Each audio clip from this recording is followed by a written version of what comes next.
Hey everyone, per your requests, I'm starting Solan 5 The Rebirth of Tang San today. My channel isn't monetized, so if you're able to, please support me on PayPal to help me stay active. Chapters 181 through 200 of the previous episode.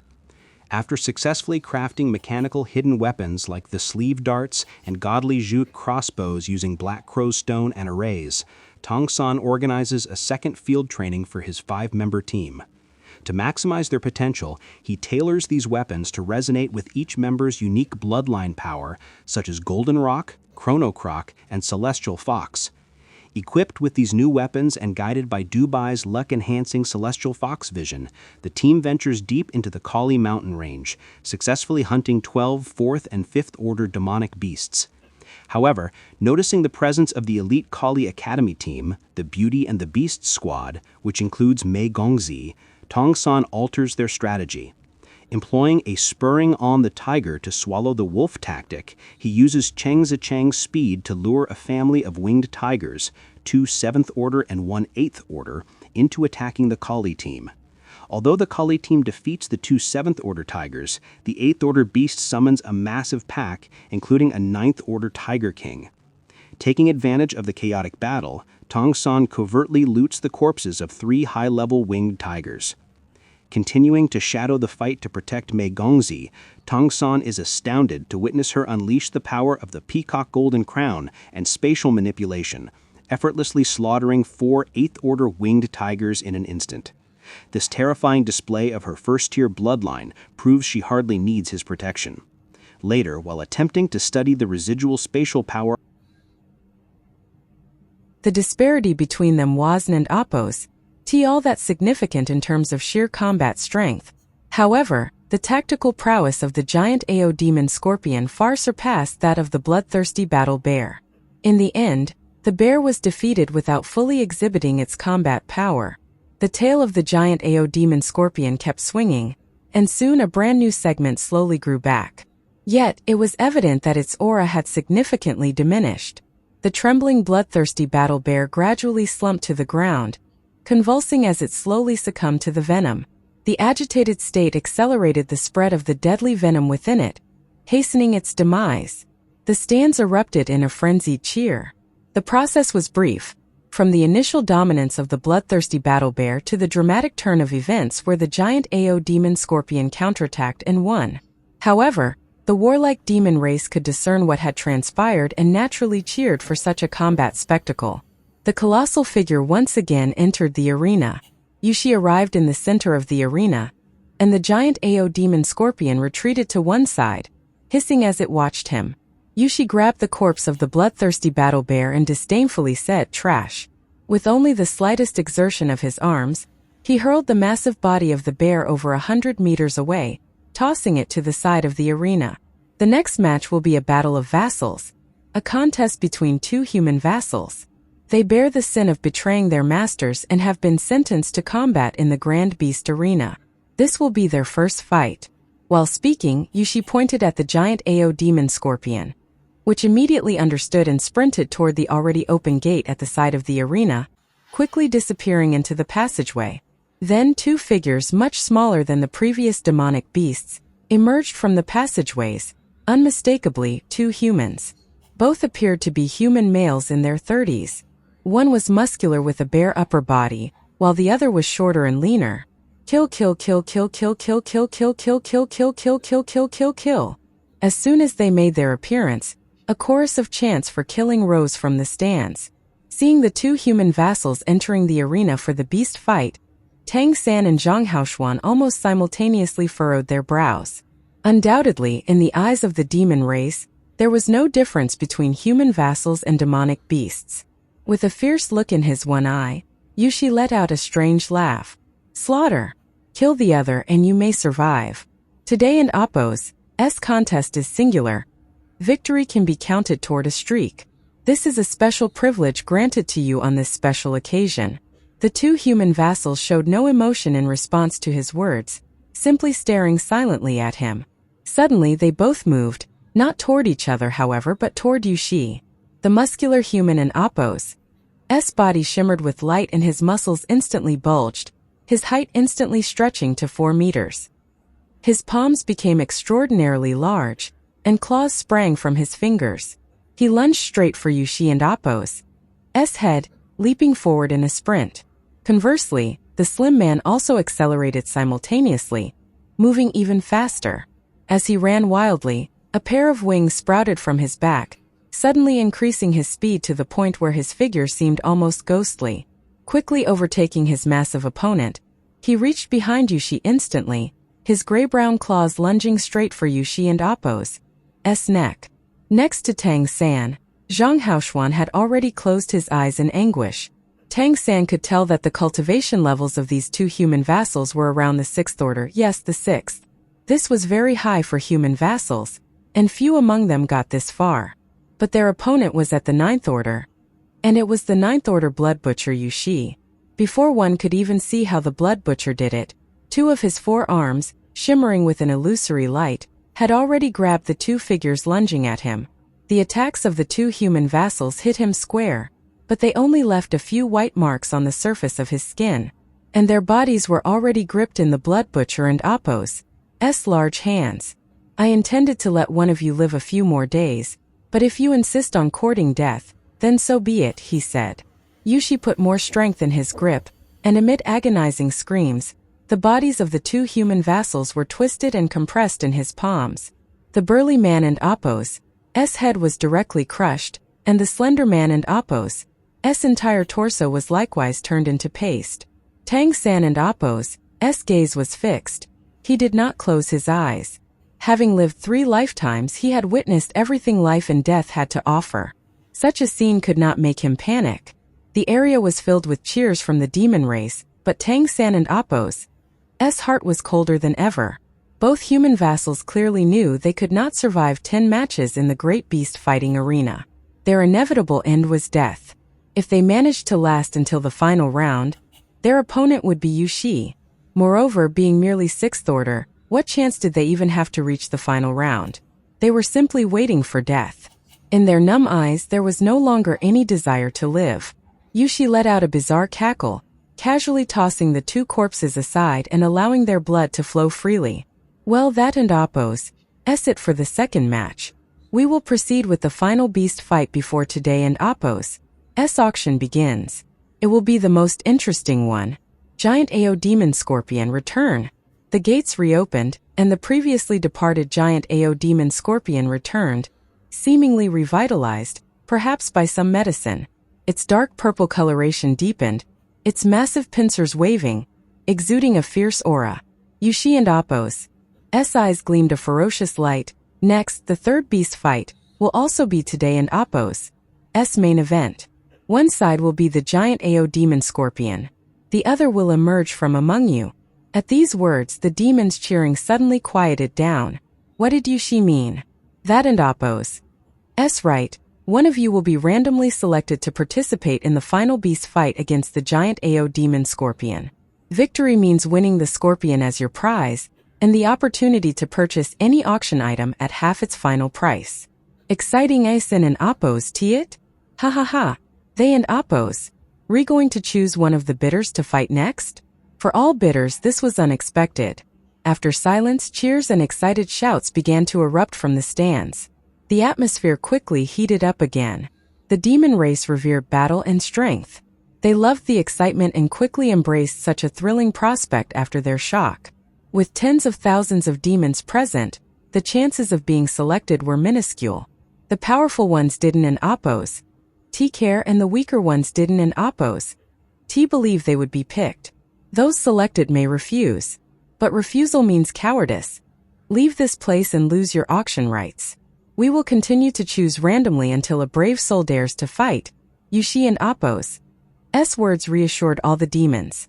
Being selected didn't and Appo's mean one had to fight. They could simply opt out of the auction. Then let us begin. Dozens of light beams shone from all directions, sweeping the entire stands. However, these lights did not fall on the private boxes, indicating they were not included in the selection. Suddenly, the beams of light halted, with the majority disappearing, leaving only a single beam shining on the stands.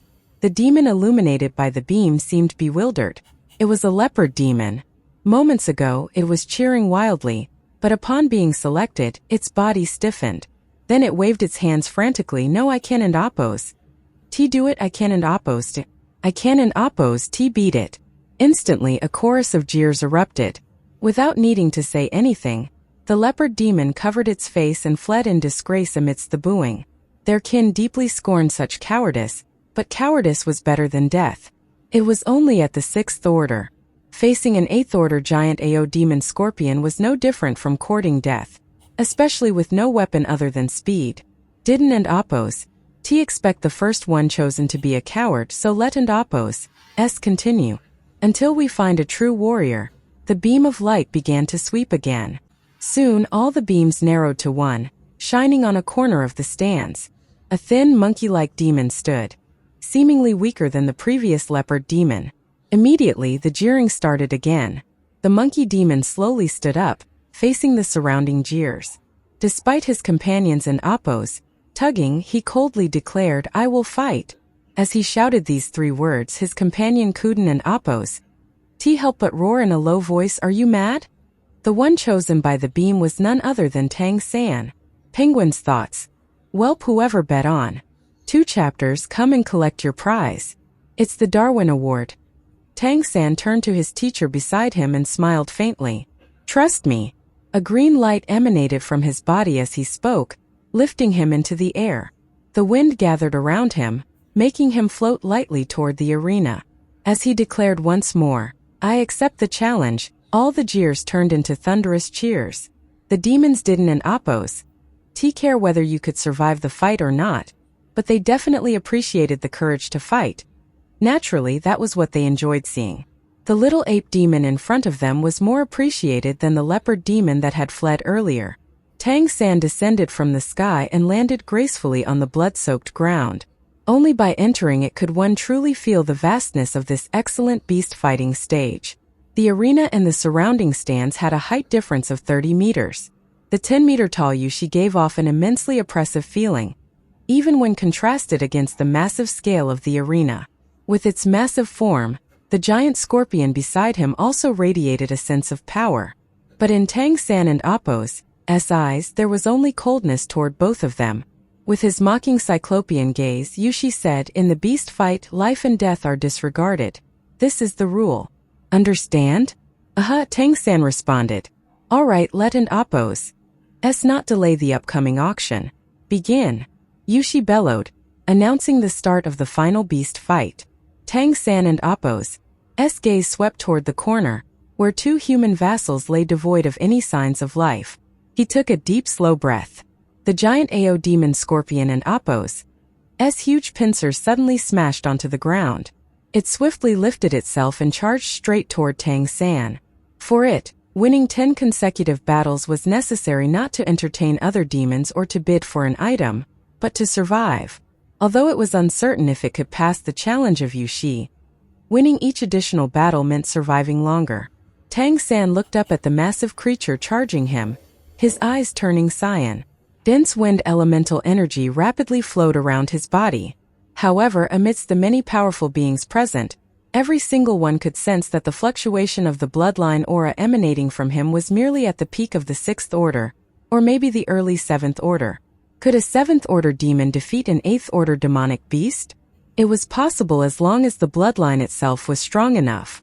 But in their eyes, Tang San was merely some kind of wind attribute ape demon, not among those with such powerful bloodlines.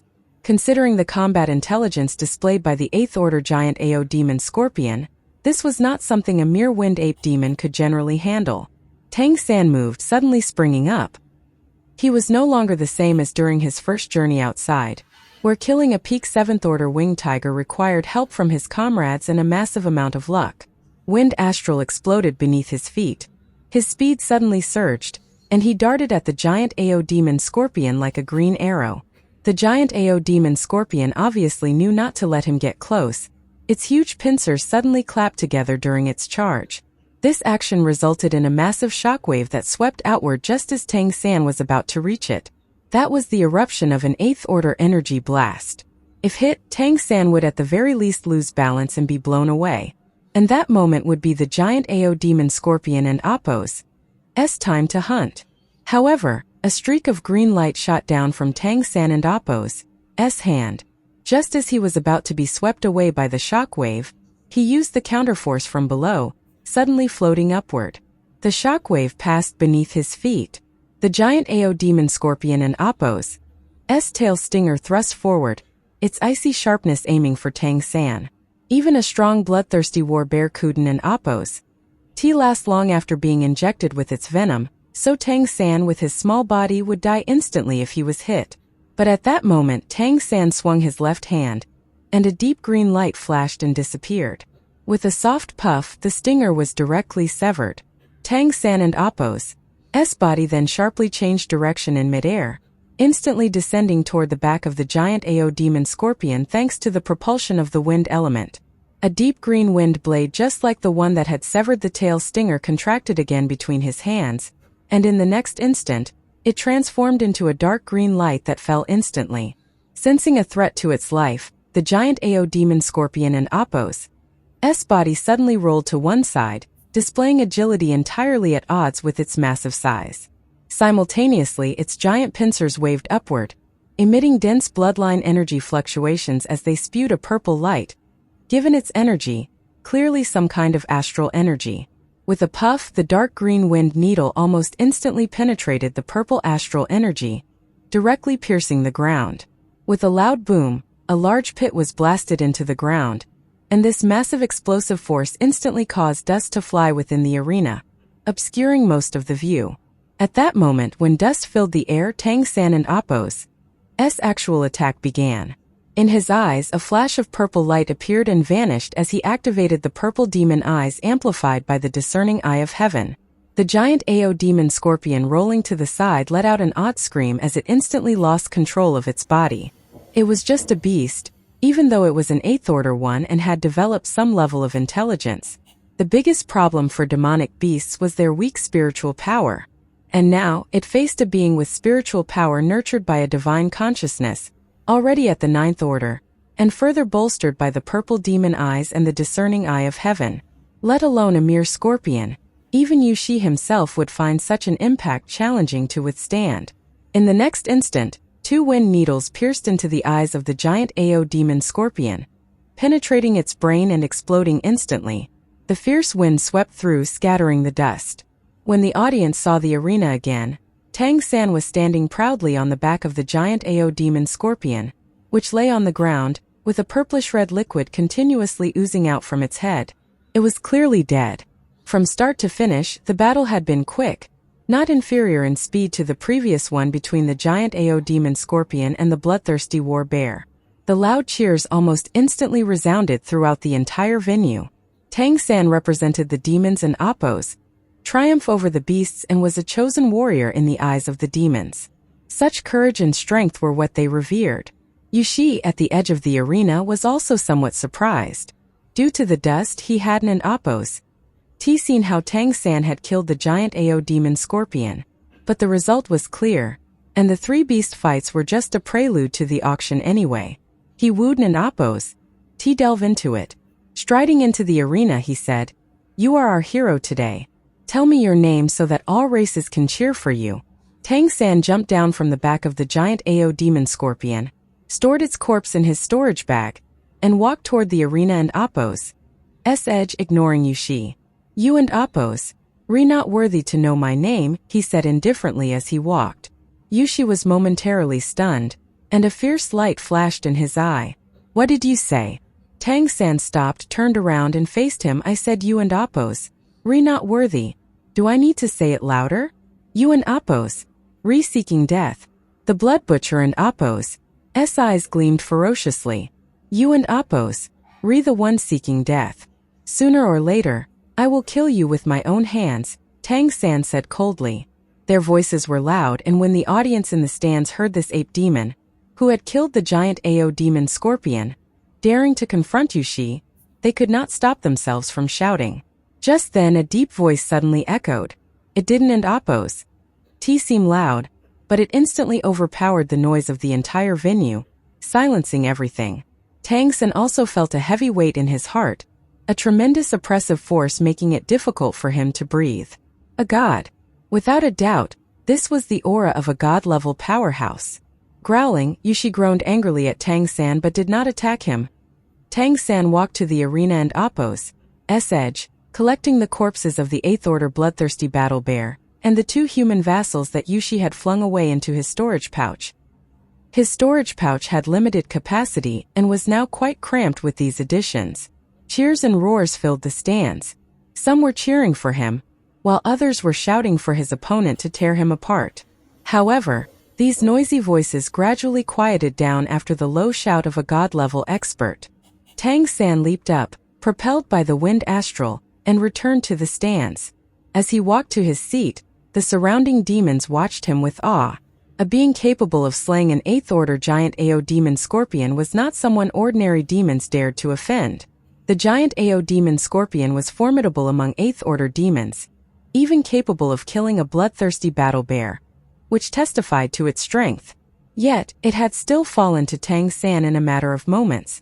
Seeing Tang San silently return to his side and sit down, Zhang Haoxuan and Appo's gaze Kuden and Appo's helped but turn a bit strange. Zhang Haoxuan had never doubted Tang San and Appo's strength, and he did believe that Tang San could defeat an 8th Order demon alone. However, that would require Tang San to use all or most of his various abilities. And how could he reveal his true capabilities in this grand stadium? If the demons found out that he could use multiple demonic god transformations, the next fight in the arena would be over who could dissect him first. When dust rose from the ground, Zhang Haoxuan and Appo's heart leaped to his throat, knowing Tang San was going to use some abilities he didn't in Appo's. Want the demons in the stands to see. But could dust block the probing of a god-level expert in Appo's divine consciousness? The battle ended, and the giant AO demon scorpion was slain. Yet Tang San survived, and the god-level expert didn't in Appo's target him. This meant he hadn't in Appo's revealed the mysteries of the mysterious heaven technique. How did he manage that? Zhang Haoxuan was exceptionally curious. Tang San, of course, hadn't in Appo's exposed himself. With the mindset of someone who had lived 3 lifetimes, how could he recklessly act on impulse and put himself in a deadly situation? From beginning to end, he had only used the wind astral. There were wind attribute ape demons, so that checked out. As for the spiritual power blast he had used to knock out the giant AO demon scorpion, that was not a type of demonic god transformation to begin with and was much more difficult to detect. In addition, some of the ape demons tended to have much greater spiritual power than other demons, so it wasn't all that suspicious. The key to his victory was the combination of purple demon eyes, the extremely condensed wind blades, and his rich combat experience. Obviously, the compressed wind elemental energy and his mighty spiritual power were closely related, which made it fairly plausible even under the scrutiny of a god-level expert. Zhang Haoxuan gave him a deep look but didn't in Appo's inquire further. The powerful demons in the audience had observed Tang San and Appo's earlier performance, and asking something now would undoubtedly reveal a flaw. Tang San also appeared calm and composed, as if he had only done the most ordinary thing. Inside the Grand Colosseum, Yushi and Appo's gaze followed Tang San back to his seat, his fierce eyes filled with undisguised murderous intent. Pointing at Tang San, it was as if he was saying he would not let him go. Yet Tang San sat there undisturbed as if he hadn't and Appo's seen it. According to the Colosseum and Appo's rules, opponents and Appo's corpses were the victor and Appo's spoils of war. However, his aim was not the corpses of the 2 powerful demons. In terms of value, these 2 demons were not as valuable as the winged tigers. His purpose was to take away the corpses of the 2 human vassals so they wouldn't and Appo's become food for demons. This was the only thing he could do for these 2 humans. His hatred for the demons in his heart undoubtedly increased a few notches, making Tang San and Appo's heart toward the demon race even colder. Zhang Haoxuan gently patted his hand. A hint of melancholy flashed in his eyes. Although he was a 9th Order, he dared not behave like Tang San. He didn't and Appo's dare to risk exposing himself, but Tang San did. Tang San turned his head to look at him and said nothing.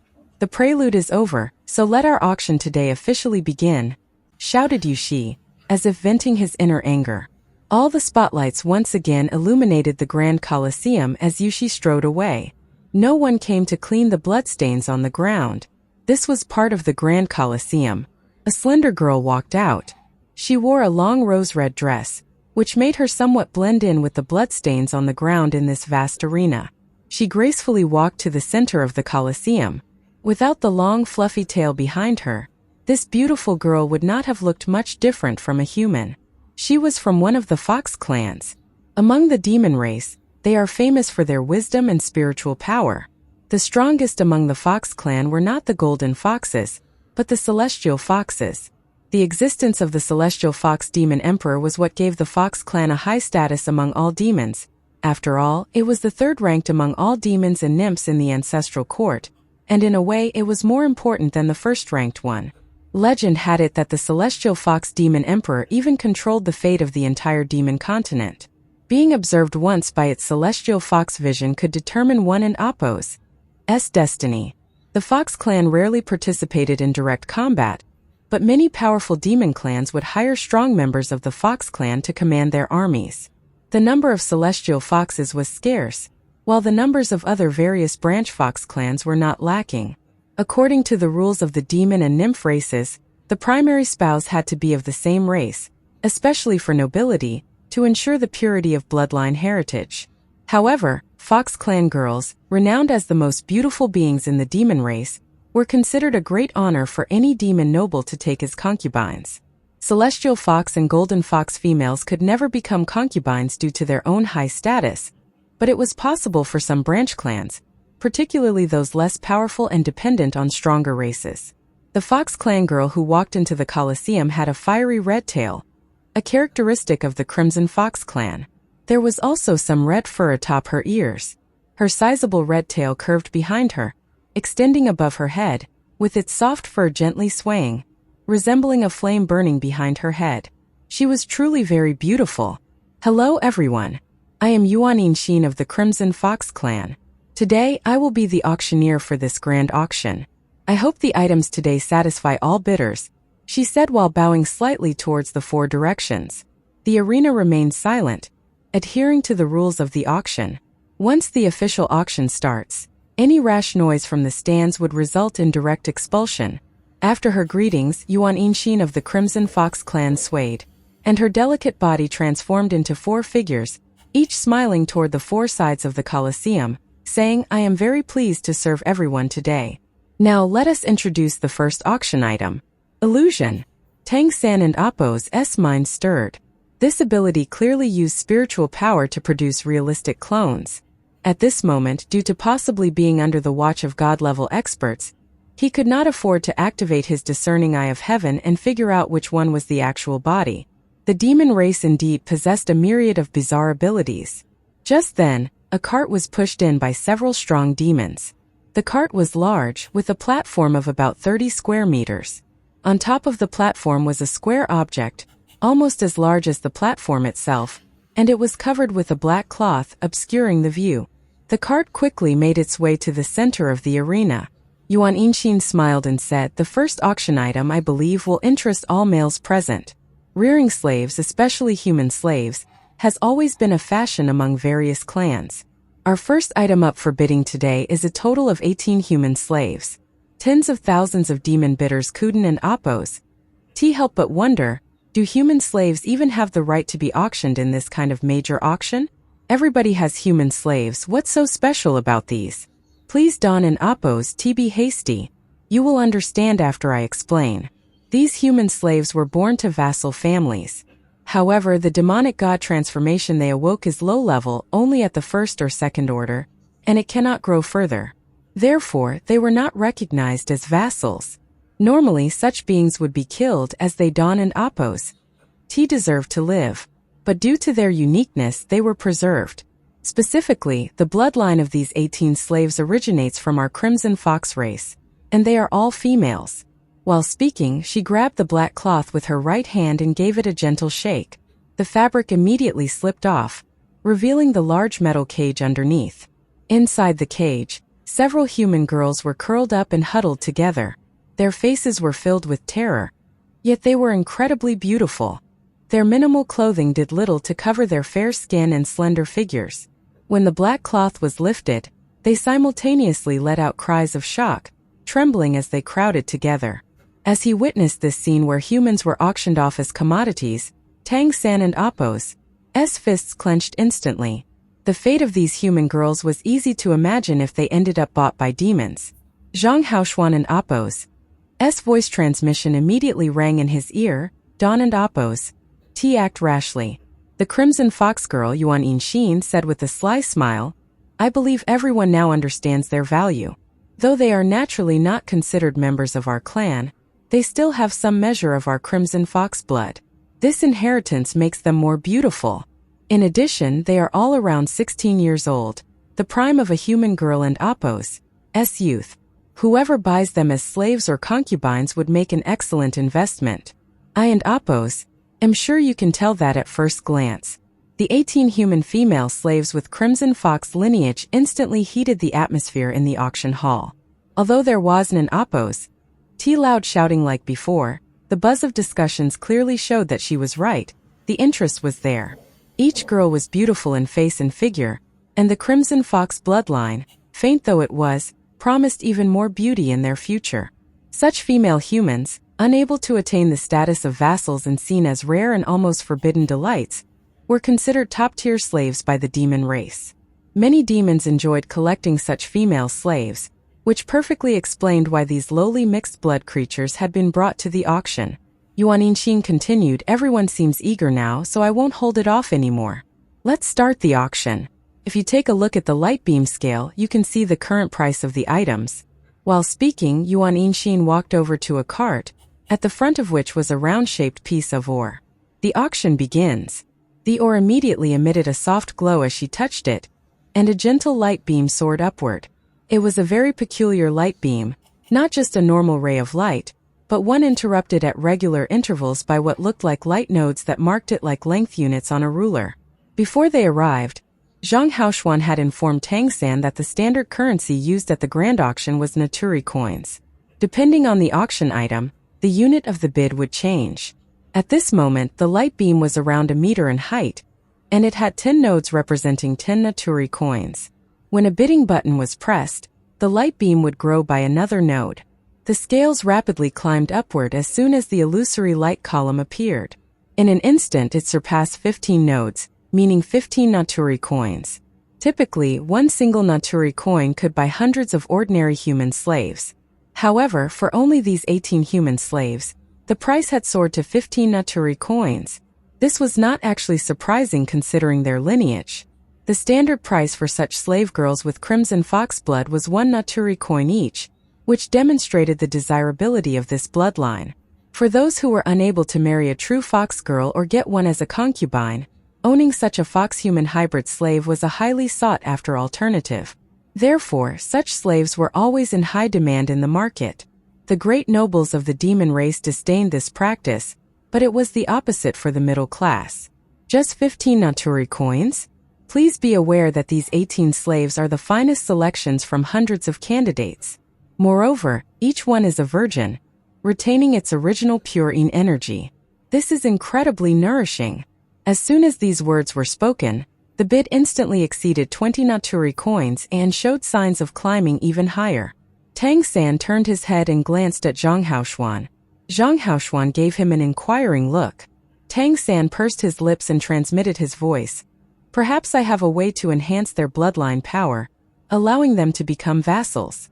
The bloodline of the Crimson Fox clan has spiritual abilities, and that's exactly the area I know best. Besides Haven and Apos, you told me before that the bloodline of the Celestial Fox clan is superior to all other fox clans because it can stimulate and amplify all other fox demon bloodlines? Zhang Haoxuan sighed softly and transmitted back. I am finally completely reassured about you. Tang San looked at him in confusion. Because I am foolish? Zhang Haoxuan shook his head and said, no, because of your kindness and sense of belonging to humanity.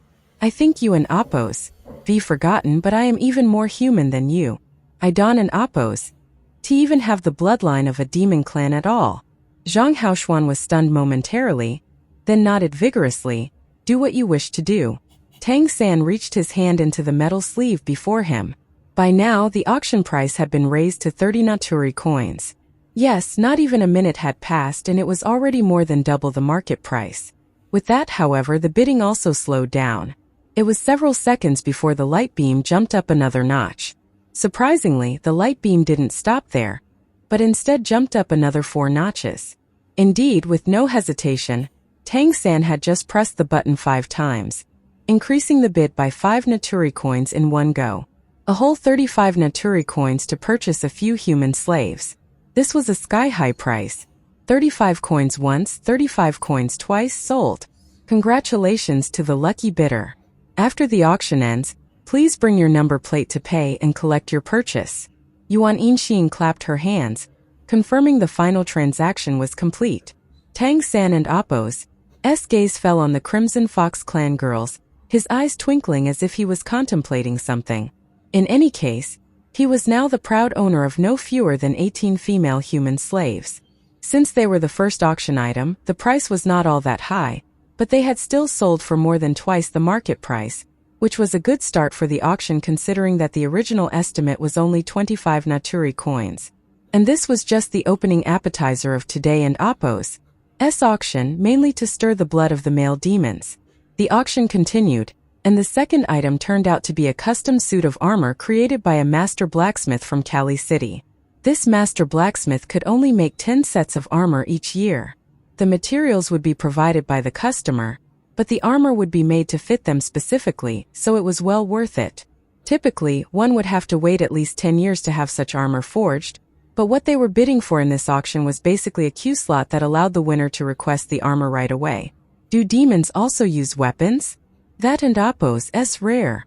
Tang San said. Zhang Haoshuan nodded and said, some demons do use weapons. Ordinary weapons are of little use to them, as the demons skilled in combat consider their bodies the best weapons, and rightfully so. However, weapons and equipment created by such master blacksmiths are made from very high-end materials and bring the user great power, so they are sought after even by high-level demons. They generally come with up to 3 types of item effects. Tang San asked, how would you rank the hidden weapons I crafted? Zhang Haoshuan looked at him intently and replied, Idon and Appo's. Tino. Such weapons have never appeared in the history of the demon races. The arrays inscribed onto your weapons are something I've never even seen. Far more complex than any arrays used on this continent. Just considering the arrays alone, they must be very high level. Of course, take that with a grain of salt. I am not a blacksmith, much less an array master or a weapons manufacturer of any kind, so I wouldn't know the details. Tang San nodded and said, I understand. When you have time, can you please take me to see this master blacksmith and learn about the kinds of weapons he creates? While they were talking, the second auction item started and was eventually sold for 52 Naturi coins. This went to show how precious a good suit of armor was, even for these demons with incredible physical prowess. Next, please bring up our third auction item.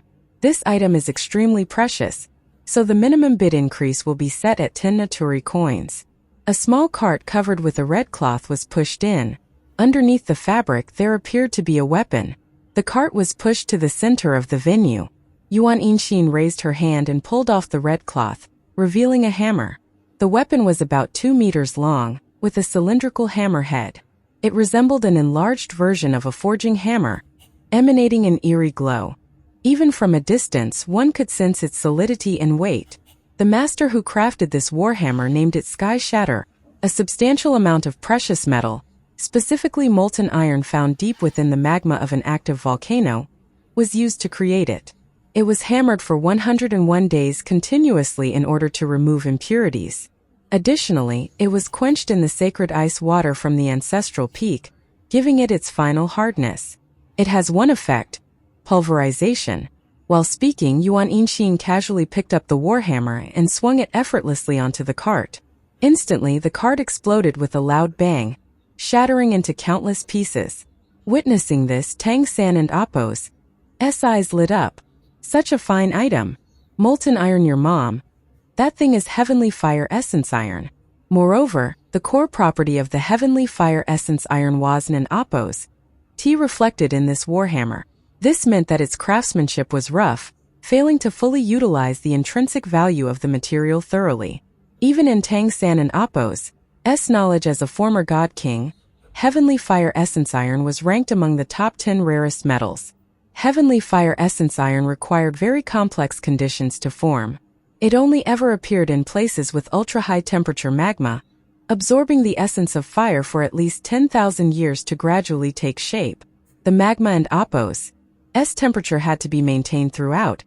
Any eruption, reduction in temperature, or other change could destroy its structure, rendering the effort futile. Such ultra-high temperature magma could only exist at the core of massive-size active volcanoes. How many of those could there be on any given planet? Of course, it could also appear inside a star, where temperatures were more than enough. But obviously, going below the surface of a star was not something just anyone could do. Thus, the fact that such a metal appeared on a normal planet, not a star, indicated how high the planar level of Phelan Planet was. Moreover, even with access to a star, one had to delve deep inside to obtain a significant amount of Heavenly Fire Essence Iron, a feat only possible for a god king. Tang San didn't and Appo's know if any true god king level powers existed on the demon continent. Theoretically, there should be none. If there were actual god kings, Phelan Planet would have long since become a realm exclusively inhabited by gods rather than the mortals it now had. The appearance of Heavenly Fire Essence Iron greatly surprised Tang San. He could recognize it at a glance because he had seen his share of this fine metal in the divine realm, and the weapon of a primary god, the fire god, was forged from Heavenly Fire Essence Iron. Could the value of such a large piece of Heavenly Fire Essence Iron be measured in currency? Although Tang San didn't and Appo's think he could fully utilize its properties with his current abilities, this metal was good enough to be forged into a divine artifact. The Heavenly Fire Essence Iron, referred to as molten iron by the demon clan, was clearly wasted in their hands. Tang San turned to Zhang Haoshuan and gave him a firm nod. Let the auction begin. The starting price is 50 Naturi coins, and as I said earlier, the minimum bid is now 10 Naturi coins. Yuan Yinxin thus started the formal auction.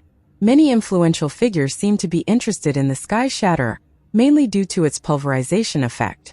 Quickly, the price surpassed 100 Naturi coins, making it the highest priced item so far. However, after reaching 100, the bidding pace slowed significantly. 100 Naturi coins was already a sky-high price for the middle-class demon clans. At this moment, there seemed to be some movement in the private rooms of the nobility. 120 Naturi coins going once. Thank you, said Yuan Yinxin, beaming with a smile. Can we have more? The Sky Shatterer had an internal price set at 120 Naturi coins, which meant the mission was already accomplished. 130. 140. The bidding continued. Soon it climbed to 160. From the demon clan and Appo's perspective, this exceeded the intrinsic value of the Sky Shatterer. After all, it only had one effect. Though it was clearly effective and high quality, it was still quite expensive. Zhang Haoshuan kept glancing at Tang San. Their reason for attending the auction was, from Zhang Haoshuan and Appo's perspective, to acquire rare materials and treasures that could enhance Tang San and Appo's cultivation. Actual power was one and Appo's own. Nearly 200 Naturi coins could potentially buy a lot of valuable items. Tang San and Appo's gaze, however, was resolute. Forget about 1 or 200 coins. The Heavenly Fire Essence Iron was worth even 1 or 200,000. Properly utilized, it could become a divine artifact in the future, perhaps even multiple divine artifacts. After all, the actual properties of Heavenly Fire Essence Iron didn't require a large amount to be manifested. Thus, Tang San directly bid 200 Naturi coins. Finally, the bidding paused. But a few moments after, just as Yuan Yinxin was about to declare him the winner, a bid of 210 emerged. 250. Tang San pressed 4 times without hesitation. Even Yuan Yinxin was visibly surprised at this number, but she quickly masked her surprise, understanding that a bidder had become fixated on this item. This was the only explanation for such a price. Tang San and Appo's decisive bidding finally stopped the price from rising further. 250 Naturi coins going once, 250 going twice. Anyone else? Sold for 250 Naturi coins. Congratulations to the bidder. Yuan Yinxin did not hesitate much. She was delighted with the price, far higher than their initial estimate. As the main auctioneer, her success came precisely from such excessive profits. Naturally, she was all smiles and quickly finalized the sale. Hearing the word sold, Tang San and Apos' expression finally relaxed. The Heavenly Fire Essence Iron was his. With this piece of Heavenly Fire Essence Iron, he didn't even care if he couldn't bid for other items in this auction. It was already a huge win. Moreover, because of the previous beast fight, he could purchase an item at half price, so it wasn't that bad. Don and Apos, T bid recklessly anymore. Don and Apos, T forget our purpose here, Zhang Haoshuan reminded him. If he hadn't and Apos, T been so confident in his young but mature-minded, miracle-creating disciple, he wouldn't and Apos, T have allowed Tang San to act so recklessly. Okay, I and Apos, I'll listen to you. At this moment, Tang San was too delighted to even care about his grumpy master. The next dozen or so auction items were various weapons and equipment, all appearing to be finely crafted. However, in Tang San and Apos' eyes, they could only be described as crudely made, a sheer waste of materials. Among them were several excellent materials, but since the value added by the forging was actually not bad, and these metals were not as rare as Heavenly Fire Essence Iron to begin with, Tang San did not bother to bid. Among them, a great sword with 3 attribute enhancements sparked a heated bout of bidding, eventually selling for a high price of 1,200 Naturi coins. Of these 3 attributes, the most formidable was magic breaking, capable of penetrating nearly all elemental defenses. Extremely powerful. The materials used were also exceptionally precious, including moon silver and fine gold. However, in Tang San and Apos' view, the proportions used were problematic and did not fully utilize the capabilities of the materials. The array inscribed on the greatsword seemed decent. According to the introduction, this greatsword was forged by a great master from the ancestral court and once belonged to a god-level warrior. The price of 1,200 Naturi coins was not high for this greatsword. Still, it was 1,200 Naturi coins, or 120 Empyrean coins. There were not many who even owned such wealth, much less afford to spend it on a weapon. The highest denomination used on the continent, the amethystine coin, hardly ever appeared in the market. Also known as the Bloodline Crucible, it was used by god-level demons and nymphs for cultivation, so it was only technically a form of currency. Practically, it was a natural treasure. Looking at the high price of the greatsword, Tang San felt a bit envious. He would have been willing to spend the money on it if he had that money. If the greatsword were in his hands, he would not use it directly but reforge it, melting it back into its original metals for other purposes. Moon silver and fine gold, both extremely precious metals, were most valuable not for their direct use in making equipment, but for their ability to improve other metals. Adding a small amount of either metal to other metals could significantly enhance their properties, making the resulting alloy even more powerful and effective than weapons made solely from moon silver and fine gold. In cooking terms, these metals were not the meat and vegetables, but rather the MSG added at the end for a flavor boost. Unfortunately, they did not have enough money to bid on the greatsword. The more Tang San understood this world, the more he recognized specific issues in this world rich in resources. The crudeness of the forging was in stark contrast to the world in Apos' vast resources, and the research into arrays was also very rudimentary. These problems, conversely, represented opportunities for Tang San. The auction continued with one hot item after the other, with the demon race showing an evident craving for powerful weapons and other pieces of equipment. Of course, pretty much all demons preferred weapons to any suit of armor. Even when comparing items of equal quality, the prices for weapons were noticeably higher than for armor, which made sense considering most demons' aggressive fighting style. Tang San and the mayor didn't and Apos' make any more bids, as their purpose for attending the auction today wasn't and Apos' for weapons and equipment but for the heavenly materials and earthly treasures that were to come later. The auction of weapons and equipment lasted nearly 2 hours, with over 40 pieces of high-quality gear being sold. Tang San had undoubtedly snagged a bargain with the sky-piercing hammer. He planned to reforge this hammer, not dismantle it for materials. The properties of Heavenly Fire Essence Iron differed from those of moon silver and fine gold. It was a main material for forging, And while even a small amount of it was enough to imbue an item with amazing properties, making something entirely from it would result in an item on a completely different level. That warhammer was decent at best, so now that it was in Tang San and Appo's hands, he needed to reforge it, adding an array suitable for Heavenly Fire Essence Iron to unleash its potential fully. The young girl from the Crimson Fox clan, Yuan Yinxin, continued to introduce item after item. Smiling, she looked toward the audience and said, "Next up for auction are some precious materials, as well as treasure plants and fruits we and Appo's collected in recent months. Don and Appo's missed these great items, especially if you didn't get your hands on the items we just sold. That only means you can spend your money on some of these precious items. Some of them are extremely rare even at our grand auctions. Now let and Appo's bring out the first item." As she spoke, a cart had already been pushed into the great beast fighting arena. It was an Appo's large and was covered with a red cloth. When it was pushed next to Dubai, she smiled and said, "Now let me introduce this item for auction. Or rather, let and Appo's have a look first.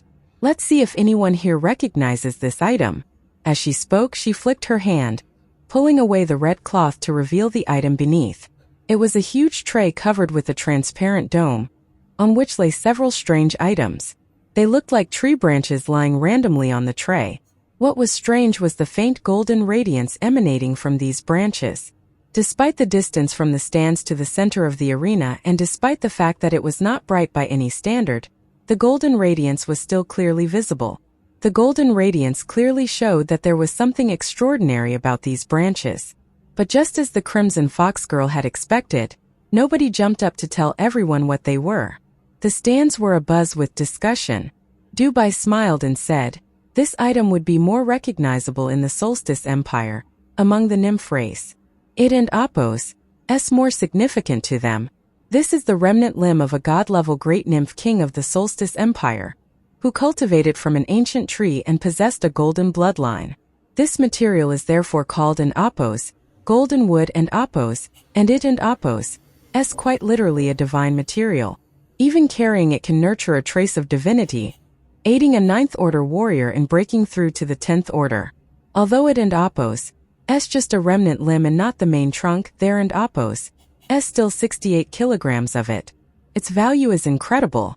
The starting bid is 100 Naturi coins, and the minimum bid is 10 coins. Let the bidding begin." For both demon and nymph races, the status of the golden bloodline is unquestionable, a fact recognized by all races. However, as the auction for this pile of golden wood began, it was met with an unusual lack of interest, marking the first lull in today and Appo's grand auction. Somewhat surprised at the awkward atmosphere, Tang San quietly asked Zhang Haoshuan beside him, "Master, why is no one bidding?" Zhang Haoshuan replied, "This thing is just for show, why bid? Goldenwood ISN and Appo's really useful. Its so-called divinity is mostly symbolic. Neither the demon nor the nymph race truly believes in these. They rely on their strength to break through cultivation bottlenecks. Also, this golden wood is rare among the demons but common among the nymphs. It might have attracted some interest if it was the main trunk, with a stronger trace of divinity. But these are just branches. Apart from decoration, they and Appo's not useful." When he heard his explanation, the corner of Tang San and Appo's mouth Kuden and Appo's helped but twitch. What did people mean when they called something a waste of resources? This was exactly it. He was genuinely grateful to have come to this auction with his master. Both the demon and nymph races were simply... No, he could not even find words to describe them. Goldenwood is freaking useless. Penguin's thoughts. Bro literally said those metals are the MSG of forging? Uncle Roger would be proud. In his previous life in Appo's world, the Douluo planet, the most famous academy on the entire planet was known as Shrek Academy. And Shrek Academy was built around an ancient golden tree, a legacy of Tang San himself. Relying on this ancient golden tree, Shrek Academy remained the top power in that world for tens of millennia, its life energy helping nurture countless strong individuals. It was destroyed at one point, yet it had sprouted once more, reborn anew and growing together with the Blue-Silver Emperor, originally Tang San and Appo's mother in his previous lifetime. The ancient golden tree eventually evolved into the eternal ancient tree, the life core of the planet. And these pieces of golden wood in front of him were branches of the ancient golden tree. Were these things everyday items in the Solstice Empire? Did they make furniture from it? The ancient golden tree was also known as the Tree of Life. Did that mean there were numerous trees of life in the Solstice Empire? No wonder the aura of life in this world was so rich. He was becoming eager to visit the Solstice Empire to obtain some golden wood. Does no one need it? Carved into ornaments, golden wood is precious, exquisitely beautiful, lighter than precious metals, easier to wear, and can even help nurture one in Appo's divinity. The Crimson Fox clan girl continued her efforts, but still no one responded. Well then, in that case, Yuan Yinshin didn't and Appo's want to waste more time, as there were still many items to be auctioned. However, at that moment, she heard a sound and the light column appeared. 100 Naturi coins. A bidder offers 100 Naturi coins. Indeed, there are connoisseurs. Her face brightened with a rich smile. Someone had actually made a bid. These pieces of golden wood were offered as the first among natural treasures because it was not something highly regarded and they didn't and Appo's have high hopes for it. And yet, someone was going to buy it. It wasn't an Appo's a bidding war, but it was still better than nothing. However, that was the only bid made. Thus, this batch of golden wood weighing 68 kilograms was sold at the base price. On the stands, Tang San let out a sigh of relief. Even with his steady disposition, he couldn't and Appo's help but show a bit of excitement on his face. Zhang Haoshuan beside him, however, furrowed his brow. Are you sure this thing is useful? He whispered. Tang San silently nodded, choosing not to explain to his master. Some things could not be said out loud. But these golden wood pieces were more than just useful. They were priceless to Tang San right now. Their wide range of uses was something Zhang Haoshuan couldn't and Appo's even begin to imagine. For Tang San, their importance was even greater than that of heavenly fire essence iron, and they were even related to the most crucial aspect of his future growth. The second auction item, a treasure that could enhance bloodline strength, quickly reignited the bidding enthusiasm. However, Tang San wasn't and Appo's much interested in these items coveted by the demon races. To improve the strength of his demonic god transformation bloodline, he just needed to find a demon with more substantial bloodline power and directly absorb it. In addition, such treasures were available in the stores of Kali Academy. Golden wood, however, was not found in the Academy and Appo's stores either because it was not valued or perhaps because golden wood rarely appeared in the Empyrean Dominion, the territory of the demon races. If it weren't and Appo's for the hope of finding more bargains, Tang San would have wanted to leave already. He was eager to return and work with his heavenly fire essence iron and golden wood. These two items would be of immense help to him. Sitting beside Tang San, Zhang Haoshuan could sense his joyful mood.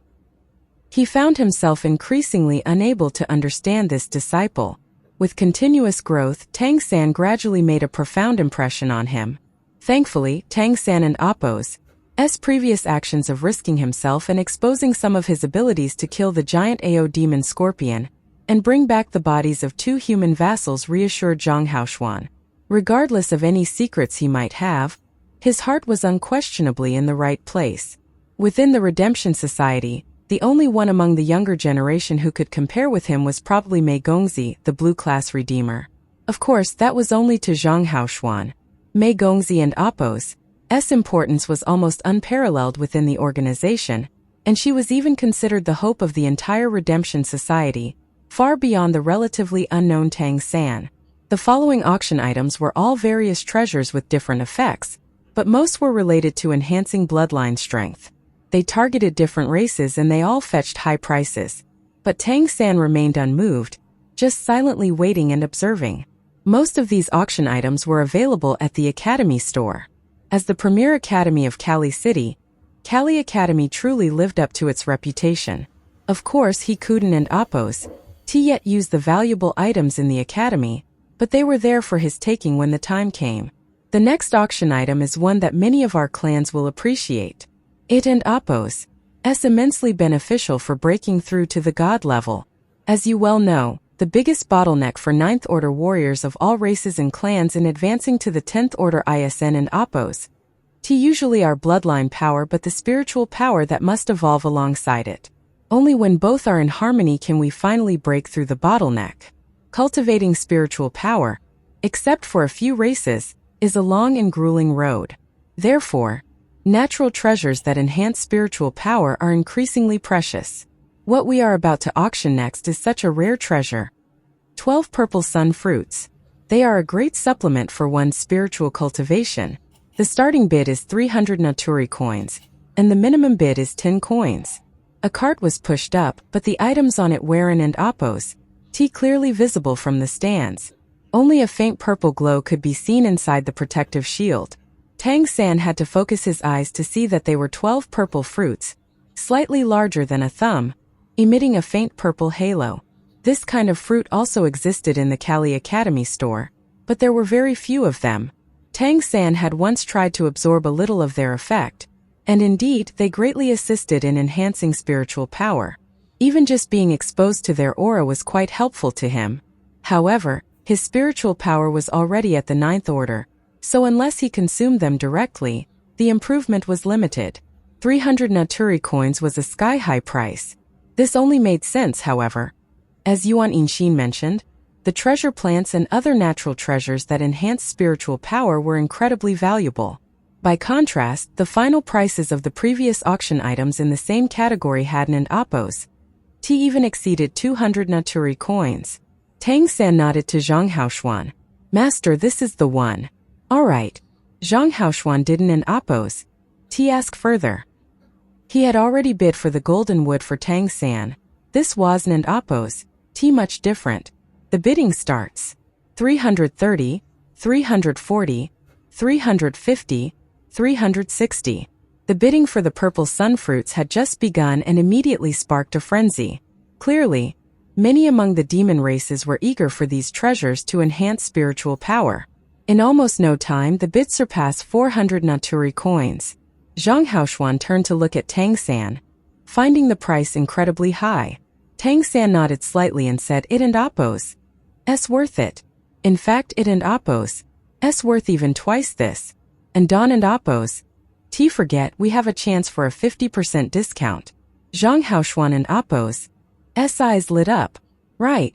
Tang San had won the beast fight, earning a 50% discount on one auction item. The higher the price, the more they saved. With that in mind, he immediately continued bidding.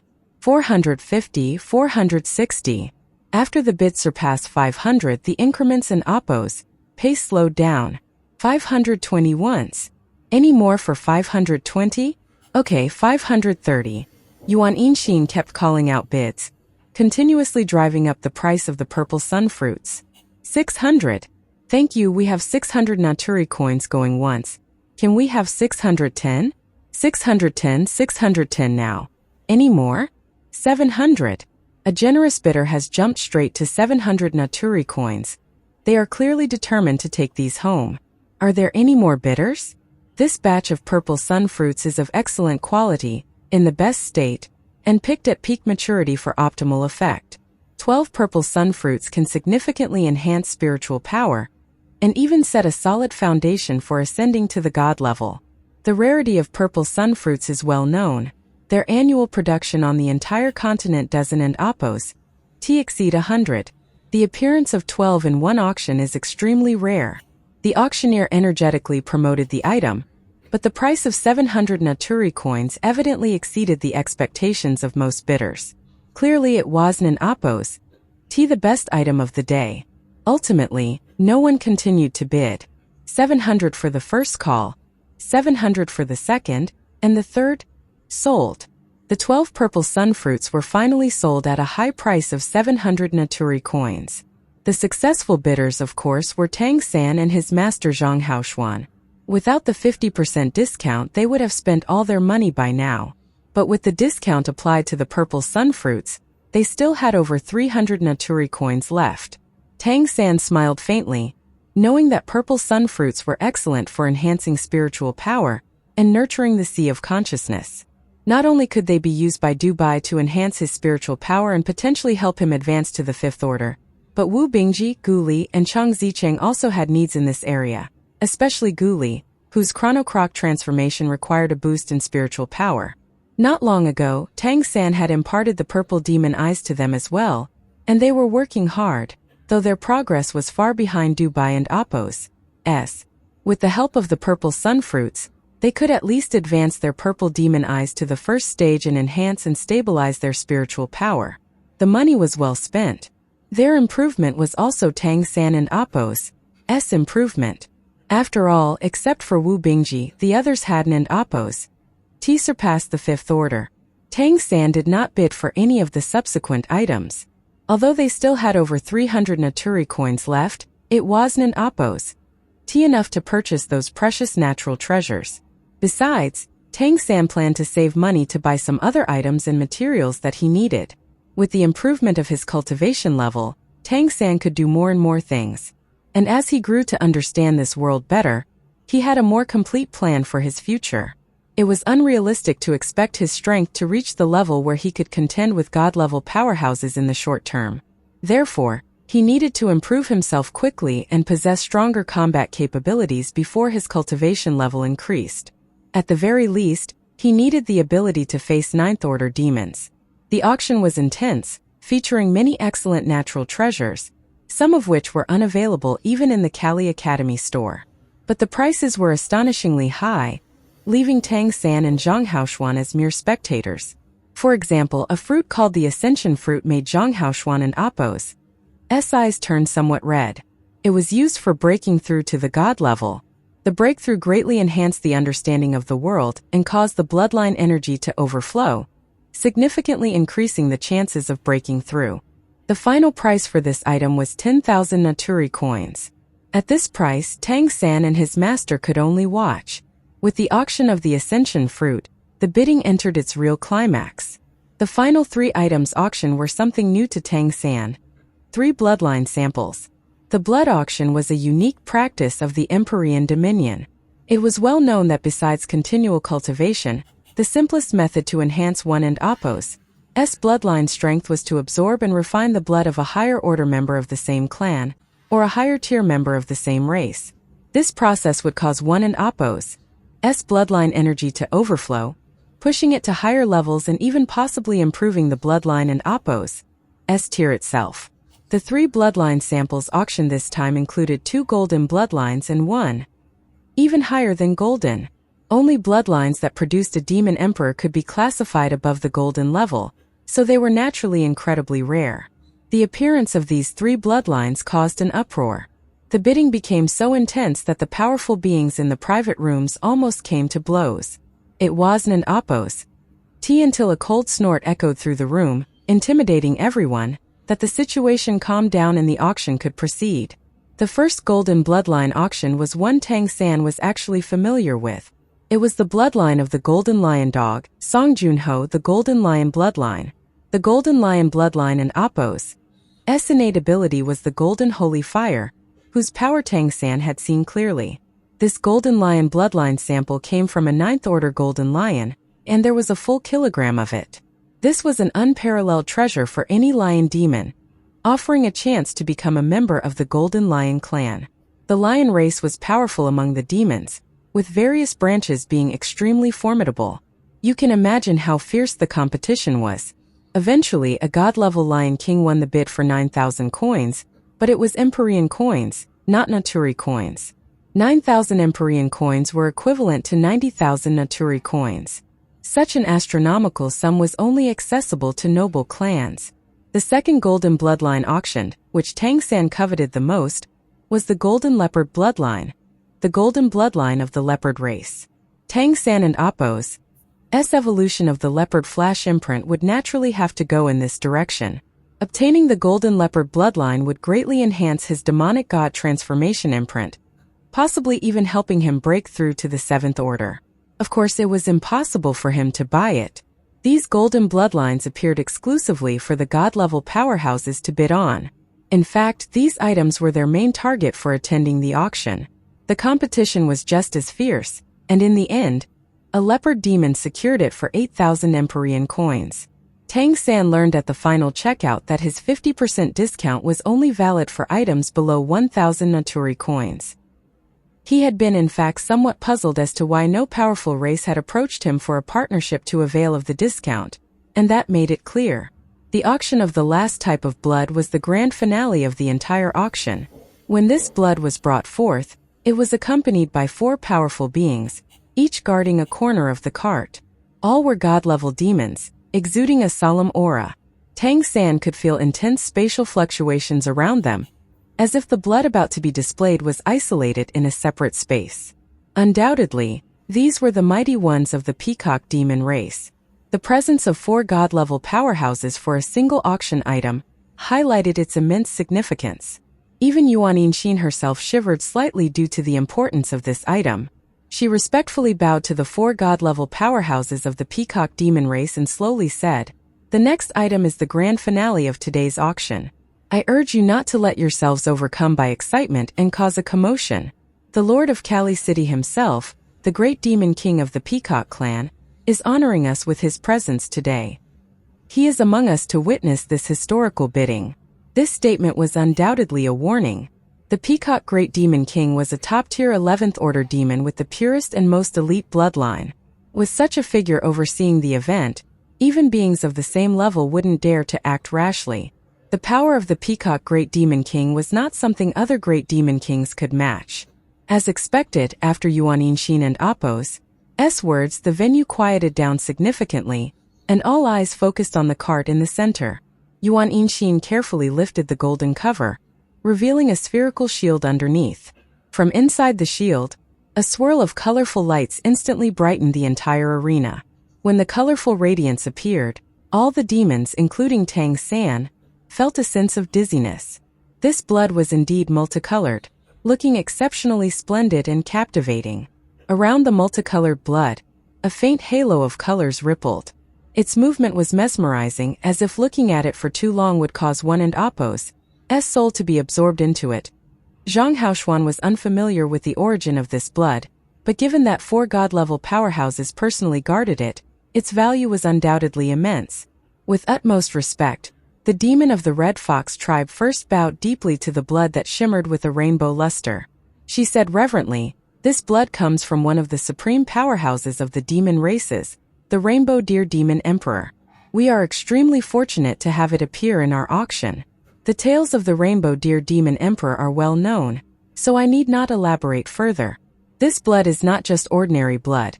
It contains a drop of the Demon Emperor and Appo's blood essence, making it truly priceless. It and Appo's not actually something that comes from our Kali City store, but actually something sent to us from our ancestral home, just for this grand auction. The bloodline of the Rainbow Deer Demon Emperor.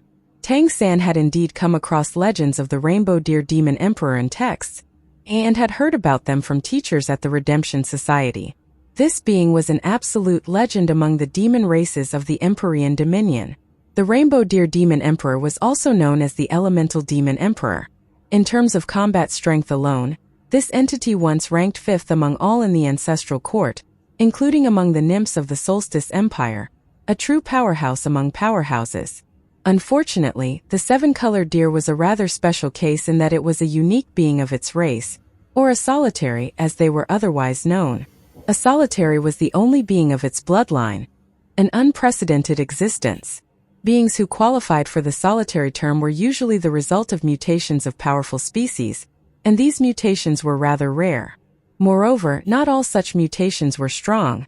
Most of these beings were weak and faded into obscurity. However, when the mutation did have positive effects, it usually produced an absolutely formidable being. The Rainbow Deer Demon Emperor was precisely one such formidable being, a legendary representative of the solitaries. Among the various demon races of the Empyrean Dominion, the Deer clan was not considered strong. If anything, it was rather weak in terms of combat power. That was until the Rainbow Deer Demon Emperor appeared. Originally, the bloodline of this Rainbow Deer Demon Emperor was in fact the bloodline Tang San had absorbed back in the day, the bloodline of the Etherhorn deer. However, it possessed supreme talent and intelligence far beyond its already intelligent peers. Utilizing the discerning heart in Appo's gaze, it gradually found its path, evolving and allowing its bloodline to mutate in the ocean of elements. Eventually, it became a powerful being capable of controlling the 7 elements of water, fire, earth, wind, light, darkness, and space. And with that, it ascended to the throne of Demon Emperor. With its ascension to the Demon Emperor, all deer demon clans, especially the Etherhorn deers, saw their status in the Empyrean dominion rise significantly. The Etherhorn deers thus became as renowned as the royal clan, the Golden Deer clan. Regrettably, as the Rainbow Deer Demon Emperor had a unique mutation, even its offspring could not inherit its powerful bloodline. Thus, the bloodline of the Rainbow Deer ended with it. The Phelan planet, as Tang San had concluded, was not a true divine realm. Although it possessed vast energy and resources, it lacked the immortal aura of a divine realm.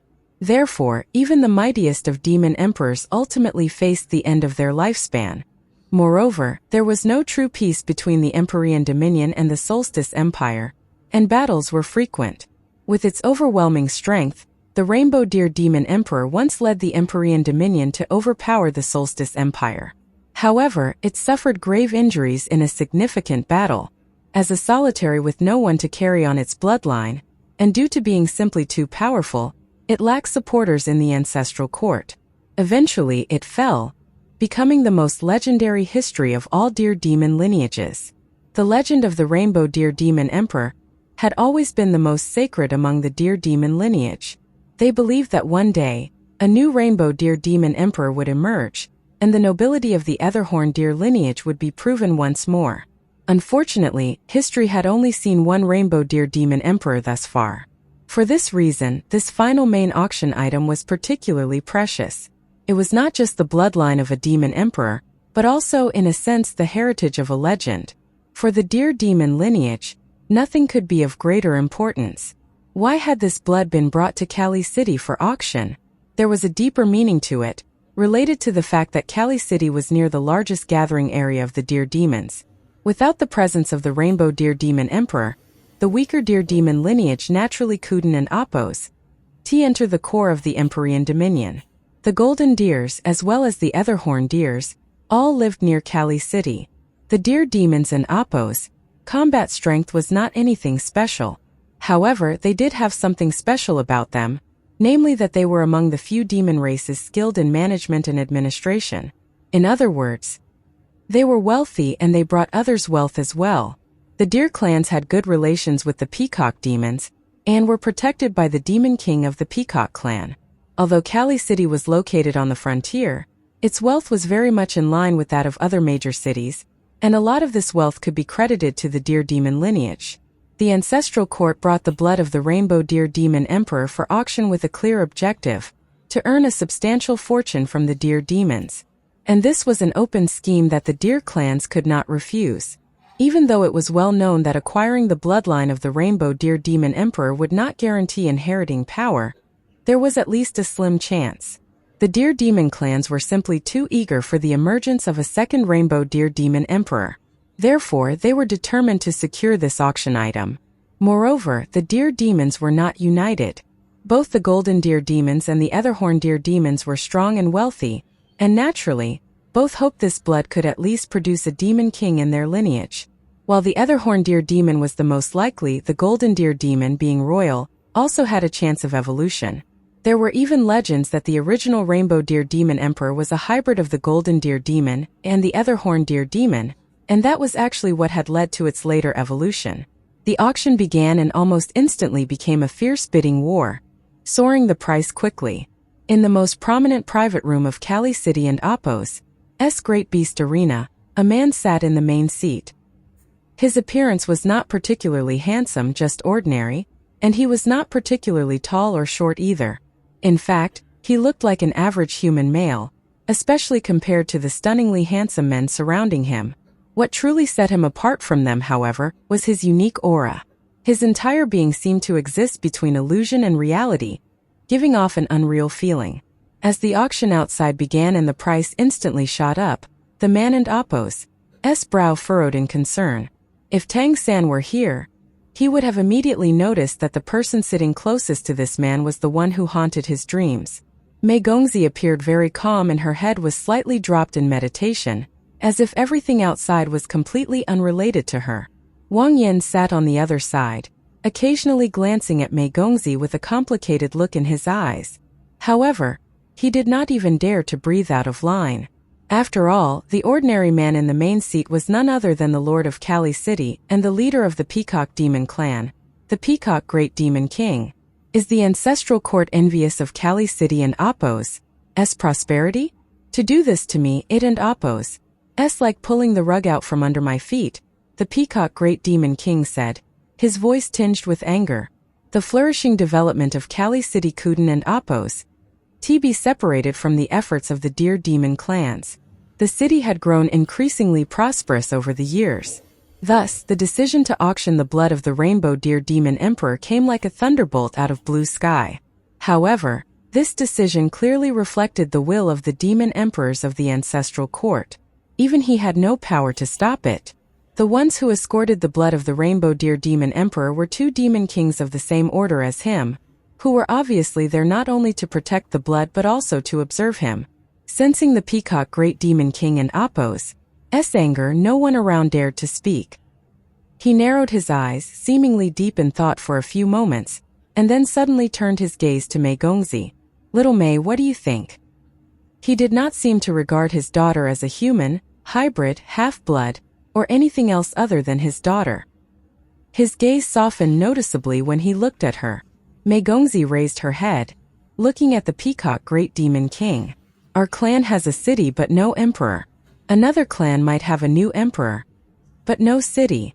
These simple words made the Peacock Great Demon King shiver slightly, and the many peacock demons present looked at their young princess of human blood with a mix of astonishment and fear. Return. The Peacock Great Demon King suddenly stood up, and in the next instant, with a flicker of silver-blue light, he vanished into thin air. Mei Gongzi also stood up as if the astonishing words spoken earlier were not her own. She then leisurely walked out. Wang Yan was utterly bewildered. He did not understand the meaning of those words, and his gaze clearly showed that he was lost. He had to go back and ask his mother. In such public gatherings, according to the customs of the peacock demons, females would not be present, which said something about Mei Gongzi being there. Meanwhile, the auction outside had reached a fever pitch. 3 parties participated in the auction, each from a private room. 5 million. 5 million Empyrean coins. The voice of the young girl from the Crimson Fox clan, Yuan Yinxin, was trembling. 5 million Empyrean coins. This sum was equivalent to the yearly revenue of a major city. Not every major city could even afford spending this amount all at once. A deep voice emanated from one of the rooms. 5,100,000. 500. Just as another room was about to bid, the voice suddenly halted. Guests in room 6, what is your bid? Yuan Yinxin quickly asked. The hoarse voice paused for a moment, then slowly announced, we withdraw. Inside room 6 at that moment, several elderly figures with horns on their heads stood respectfully, and in front of them, there was a man who looked very much like a regular human male. The man and Apos' gaze swept over them. He nodded silently, and the next moment, with a flicker of blue-silver light, he appeared in another room. In this room, a similar group of horned men, although their horns were tinged with a faint golden hue, were looking at each other, hesitant on whether to keep bidding. The leader, an elder of the Golden Deer clan, suddenly had an image flash through his mind. The next moment, the flush of excitement on his face gradually faded, and he silently nodded, loudly announcing to the outside, we also withdraw. The blue-silver figure flickered, then disappeared without a trace. 5,100,000. Is there a higher bid? Yuan Yinxin said, somewhat surprised. The 3 competing rooms had been numbers 3, 6, and 8. The sudden withdrawal of rooms 6 and 8 left only room 3, which had just bid 5.1 million. Yuan Yinxin and Apos' mind went blank, and she blurted out subconsciously, this is the last bloodline sample of the Rainbow Deer Demon Emperor. There is nothing more precious than this. At that instant, her eyes with vertical pupils seemed soulless. However, there was still no sound from rooms 6 and 8. The whole place was silent. Not a sound was heard as everyone awaited the final moment. If you miss this opportunity, the bloodline of the Rainbow Deer Demon Emperor will no longer exist. Please make your choice carefully, Yuan Yinxin said again. However, no response echoed from either room 6 or room 8, and no new bid was made. As the painful silence continued, the price of 5.1 million Empyrean coins seemed to be slowly carved into eternity by an invisible hand. In the stands, Zhang Haoshuan Kuden and Appos, T helped but be surprised. The bidding just now could be described as fierce, with each party refusing to yield, causing the price to soar. The sudden cessation of bidding at this moment was indeed strange. Little Tang, what do you think? Why did those two suddenly stop bidding? Zhang Haoshuan asked Tang San. Tang San frowned slightly, also puzzled. It seems like a plot against room 3. At first glance, it appeared that the bloodline of the Rainbow Deer Demon Emperor was a must-win for all 3 rooms. There had to be representatives of the Deer Demons among them. But could there be so many Deer Demon clans capable of producing this ridiculous amount of money? A thought flashed through his mind. Among the 3, someone was deliberately raising the price. He didn't and Appos. T know if it was room 3, 6 or 8, but it was definitely one of them. The simultaneous cessation of bidding by rooms 6 and 8 seemed like a trap for room 3. In which room were the Deer Demons, then? The auction came to a standstill, and Yuan Inxin didn't and Appos. T continued, just standing there dumbfounded. Just then another cold snort echoed. Yuan Inxin shivered as if coming back to her senses and said subconsciously, 5,100,000 once, 5,100,000 twice, 5,100,000 thrice. Sold. With a final gavel strike, the auction was concluded. Instantly, the entire venue erupted in excitement. 5,100,000 Empyrean coins. That had to be the highest price ever fetched by an auctioned item, not just in Cali City this year, but in the entire history of the entire demon continent. And this record might not be broken for a long time. Tang San and Zhang Haoshuan stood up together. Their objective for the day was essentially achieved, especially for Tang San. It was time to retrieve the auctioned items. However, Tang San had an odd feeling in his heart. There was clearly more to the auction of the Rainbow Deer Demon Emperor and Appos.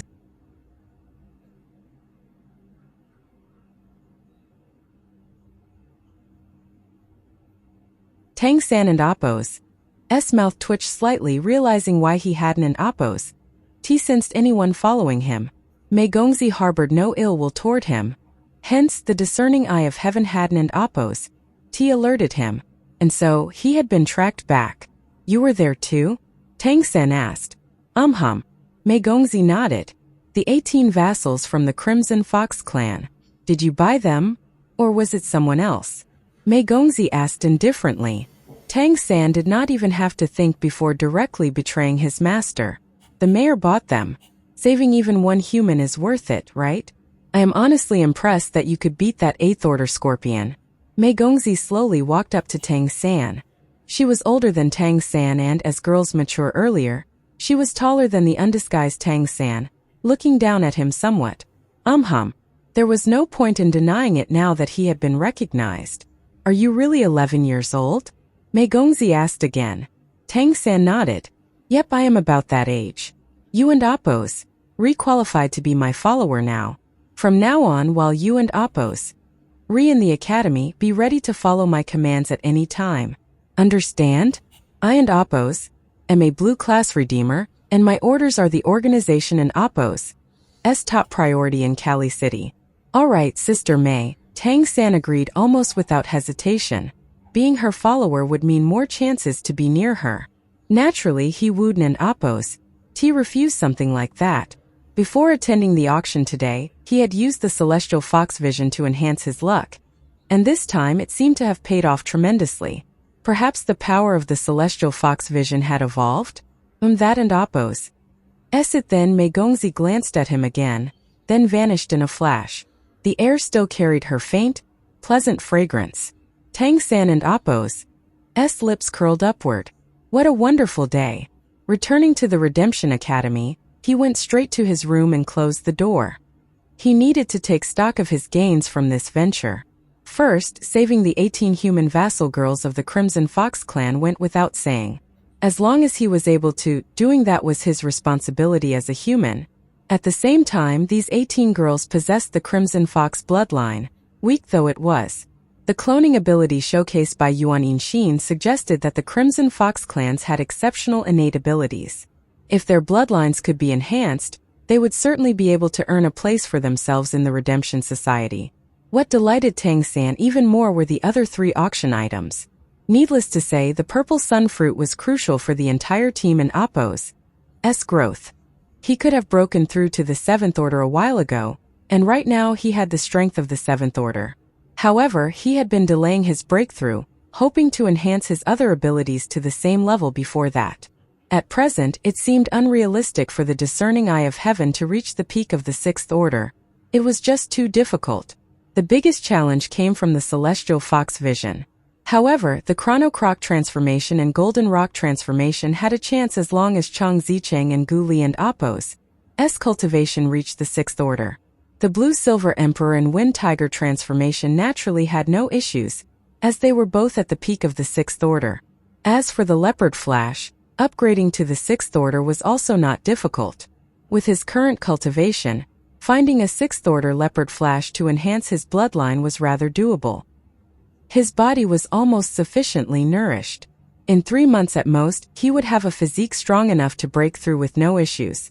At the same time, Chang Zicheng and Gu Li could reach the 6th Order, so waiting a little longer was not a problem at all. The discerning eye of heaven was more troublesome. Even if due by 8 more purple sun fruits, advancing 1 order was one thing, but 2 orders? No way.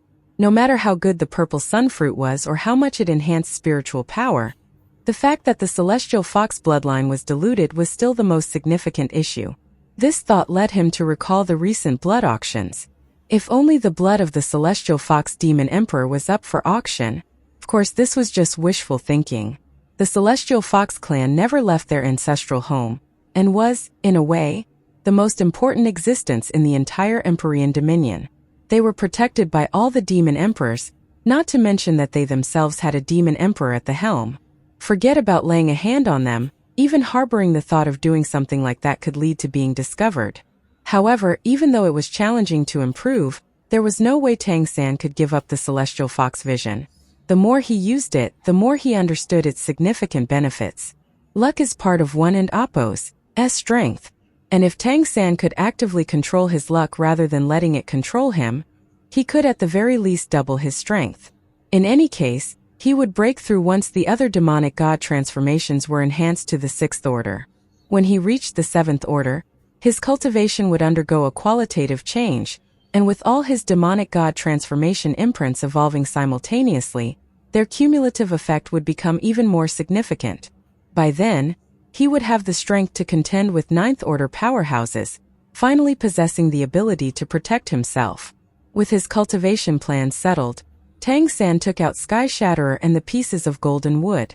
Sky Shatterer was hot to the touch but not scalding, and it emitted a faint dark red glow. It was engraved with an array of runes that, to Tang San, seemed very intricate. He weighed it in his hand. The hammer was about 30 kilograms. 30 kilograms of genuine heavenly fire essence iron. This would be a tremendous fortune even in the divine realm he once ruled over. After all, this material could be used even just by itself to forge divine artifacts. Looking at the heavenly fire essence iron, Tang San couldn't and Appo's help but sigh. Fortunately, you ended up in my hands, or else you would have just gathered dust. Sadly, with my current strength, I can only refine you simply for now. Only when my cultivation is higher, and I break through to the god level, I promise you I and Appo's refine you into a true divine artifact. If properly refined, this piece of heavenly fire essence iron could produce an amazing divine artifact. Of course, with Tang San and Appo's abilities right now, proper refinement was nothing more than a pipe dream. Heavenly fire essence iron was incredibly hard and its melting point was simply ridiculous. Reforging it was impossible for him right now, as no mortal flame could even soften it. It needed godly fire to forge, and as for properly refining it, there was only one way to do it. Heart refining, using divine consciousness to purify it and give it shape. Although Tang San had a trace of divine consciousness, it was too precious to use for something, so all he could do in that respect was wait until he became a god. But being unable to reforge it did not mean he could not improve it. Enhancing its existing array to add more effects was within the realm of possibility. To Tang San, Sky Shatterer was not just a weapon but also a forging hammer. Nothing was more suitable than Heavenly Fire Essence Iron, even if it seemed extravagant. The reason was that any other metal, unless it was a divine artifact imbued with divine consciousness, would soften under the heat of Heavenly Fire Essence Iron. Activating the Heavenly Fire was not that tricky, but it was painfully clear to Tang San that none of the demon race blacksmiths had ever managed to do it. To ignite the high temperature within Heavenly Fire Essence Iron, a spiritual baptism was required, using spiritual power to draw out its heat from the inside out. This ignition was not physically setting it on fire, but rather stimulating its high internal energy in order to produce a qualitative change. This change was reversible. Without sufficient spiritual power to act as a catalyst, the Heavenly Fire Essence Iron would reveal only its surface characteristics. But once the spiritual power flowing through it was strong enough, the heat it unleashed would be simply terrifying. In other words, there was no possible material better for making a forging hammer. With it, Tang San had no need of a forge or smelting furnace. Any and all metals would kneel before the Heavenly Fire Essence Iron. All he had to do was to control the temperature of Sky Shatterer by varying the output of his spiritual power.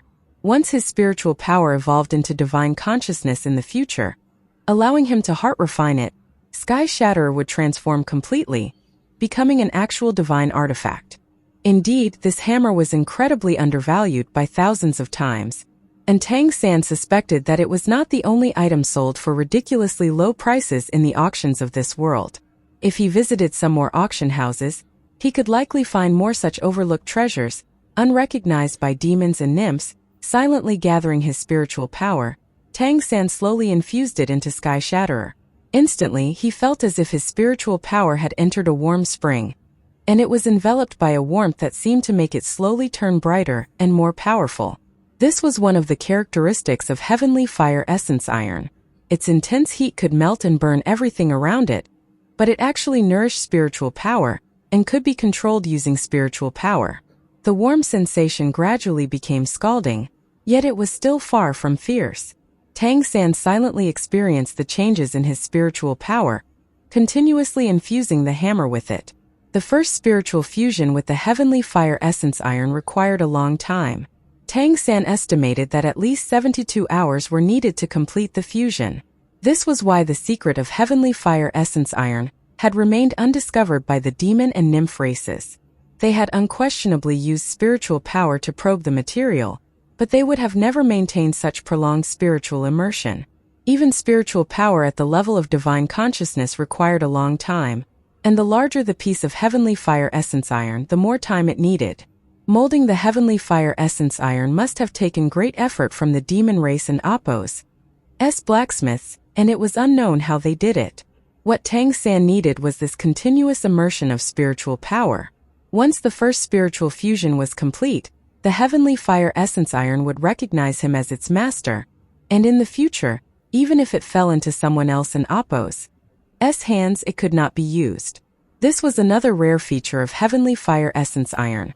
Once imbued with someone's spiritual power, it could only be used by that one person. If the original master died, then the Heavenly Fire Essence Iron would become nothing more than a hard piece of metal. Tang San and Appos' spiritual power had now wholly liquefied, and sustaining a consistent output for 72 hours to nurture the Heavenly Fire Essence Iron was no issue. Moreover, this was also a form of refinement of his spiritual power, which was highly beneficial. When he could sustain the heart refinement, the effect that this piece of Heavenly Fire Essence Iron would bring him would be truly immense. Holding Sky Shatterer, Tang San sat cross-legged on the bed, silently infusing spiritual power and feeling the Heavenly Fire Essence Iron changes. Between breaths, he gradually entered a meditative state. After an unknown amount of time, when he awoke from his meditative state, he found another person in the room. He was startled. Even with his spiritual sensitivity, he hadn't noticed when this person had entered. However, he understood why in the next moment. At this time, he felt that his sea of consciousness had warmed up throughout. The original golden sea now had a layer of crimson. The liquid spiritual power continuously flowed out, infusing into Sky Shatterer in his hand, and then flowed back into his sea of spirituality. Furthermore, Sky Shatterer flickered with a red light, in perfect synchronization with his breathing. When he inhaled, the light on the hammer would dim, and when he exhaled, it would brighten. It was very peculiar. To Tang San and Apos' surprise and delight, he discovered that the volume of spiritual power in his sea of consciousness had shrunk by more than 1/3, even though the quantity was the same. This meant his spiritual power had become more concentrated, allowing his sea of consciousness to accommodate more. A great boon indeed. He hadn't an Apos. He anticipated that heavenly fire essence iron would have such a nourishing effect on his spiritual power. Perhaps it was because there was such a large amount of it? Moreover, his strand of divine consciousness seemed to have been nourished as well, which filled him with joy. Master, you're here. Tang San looked at Zhang Haoshuan, who was sitting at the table with his eyes closed, seemingly in meditation. The next moment, Zhang Haoshuan opened his eyes and looked at him, his gaze carrying a sense of relief. You and Apos re finally awake. I was really worried something had happened to you. Have I been meditating for a long time? Zhang Haoshuan and Apos' mouth twitched slightly. 7 days. What do you think? 7 days? Tang San was astonished. In his opinion, it should have taken at most 3 days to fully cleanse the heavenly fire essence iron and infuse it with his spiritual power until saturation, and it shouldn't and Apos' have affected him doing other things. He just needed to keep the heavenly fire essence iron with him. He hadn't an Apos' expected to meditate for such a long time. When I came back to look for you, I found you had already entered a deep meditative state. I was afraid that others might disturb you, so I stayed here to watch over you. I didn't and Apos' expect this deep meditation to last for 7 whole days. Does this hammer have some special properties? At first I didn't and Apos' feel much, but as time passed I realized it seemed to have become a part of your body, and the way it lit up was synchronized with your breathing. Tang San nodded and said, this metal is very peculiar.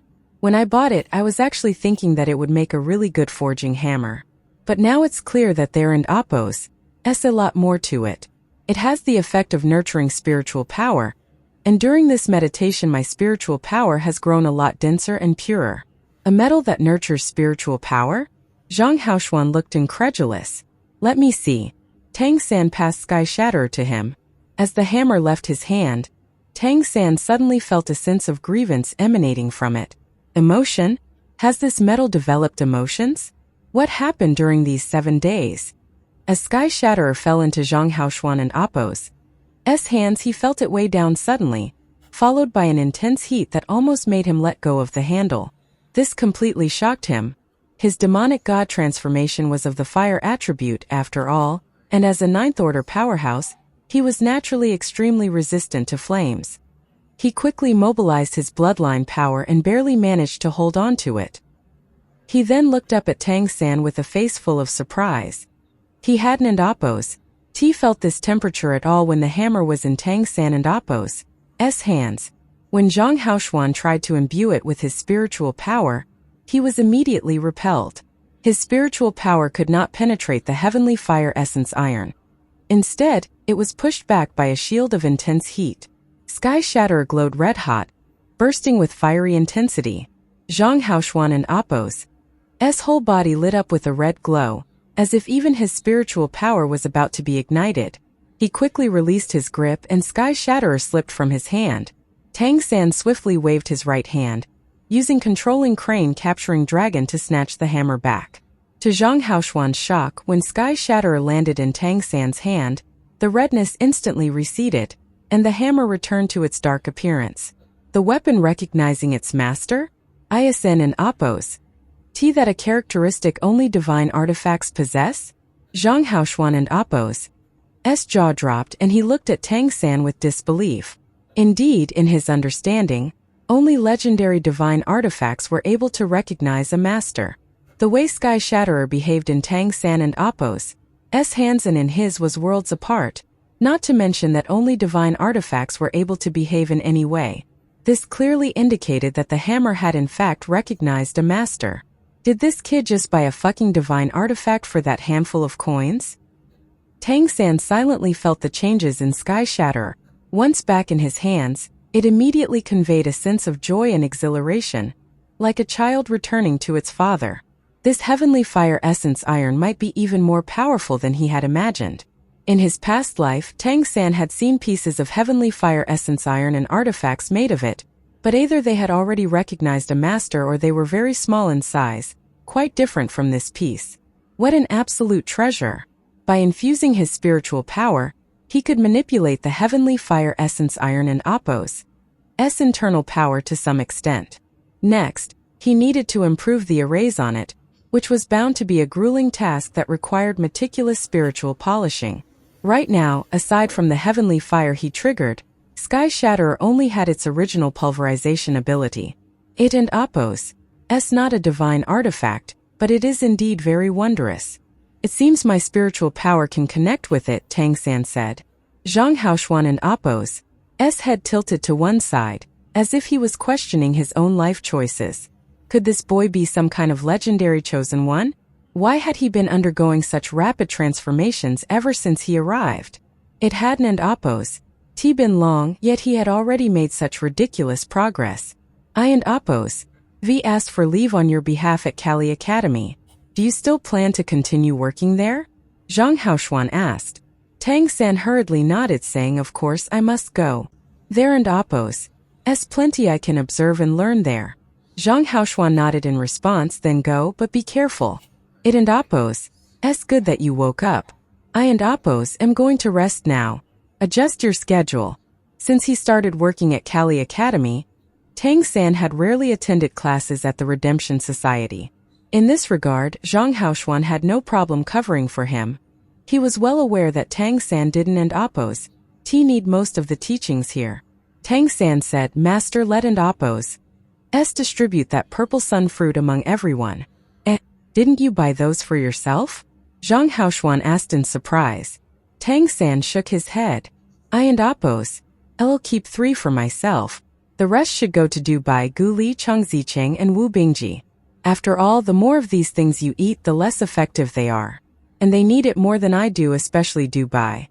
His spiritual power has been improving steadily. If he can make another breakthrough, he might overcome his bloodline bottleneck and progress further. Zhang Haoshuan and Appo's eyes lit up. Are you saying his celestial fox transformation can break through again? So soon? It had only been a few months since his last breakthrough. Tang San nodded. It and Appo's possible, and he and Appo's the one who needs the most improvement in spiritual power. So I would say that you should give 5 purple sun fruits to him, 2 to Guli, and 1 to brother Bingji and Zicheng. That should be good. Wu Bingji and Chang Zicheng didn't and Appo's require anywhere near as much improvement in their spiritual power as Guli and Dubai. After contemplating for a moment, Zhang Haoshuan said, all right, we and Appo's I'll do as you say. Tang San smiled and said, actually, Master, 2 fruits are enough for me. 1 would have been enough normally, but after the spiritual power refinement I've been through, I need a bit more nourishment. So I and Appo's I'll take 2, you should use the other one. You know you need spiritual power if you want to break through to the god level. Fine. Zhang Haoshuan didn't and Appo's stand on ceremony with his disciple, and simply took the 8 purple sun fruits handed over by Tang San. A slight smile appeared on his face before he left the room. The purple sun fruit had the highest direct value among the items they had bought. Tang San giving away most of them was unexpected, but it also increased his teacher and Appo's approval of him. Zhang Haoshuan had come to a realization. Since Tang San could grow so rapidly, it was best to let him develop freely, without too many restrictions, allowing him to work on himself. After Zhang Haoshuan left, Tang San looked at Sky Shatterer with a hint of joy in his eyes. With this hammer, he finally could fully showcase his abilities. It had been 7 days since he last visited Kali Academy. He wondered silently if Mei Gongzi had looked for him. Stepping out of his room, Tang San saw that it was already evening, so he just had dinner and returned to his room for quiet meditation. His spiritual power had just undergone compression and nurturing, so he focused on stabilizing it instead of hastily consuming the purple sun fruit. This refinement had significantly enhanced his spiritual power, and it seemed that the heavenly fire essence iron also had a nurturing effect on his physique to some extent. He was now a little taller, and his muscles and meridians were more resilient.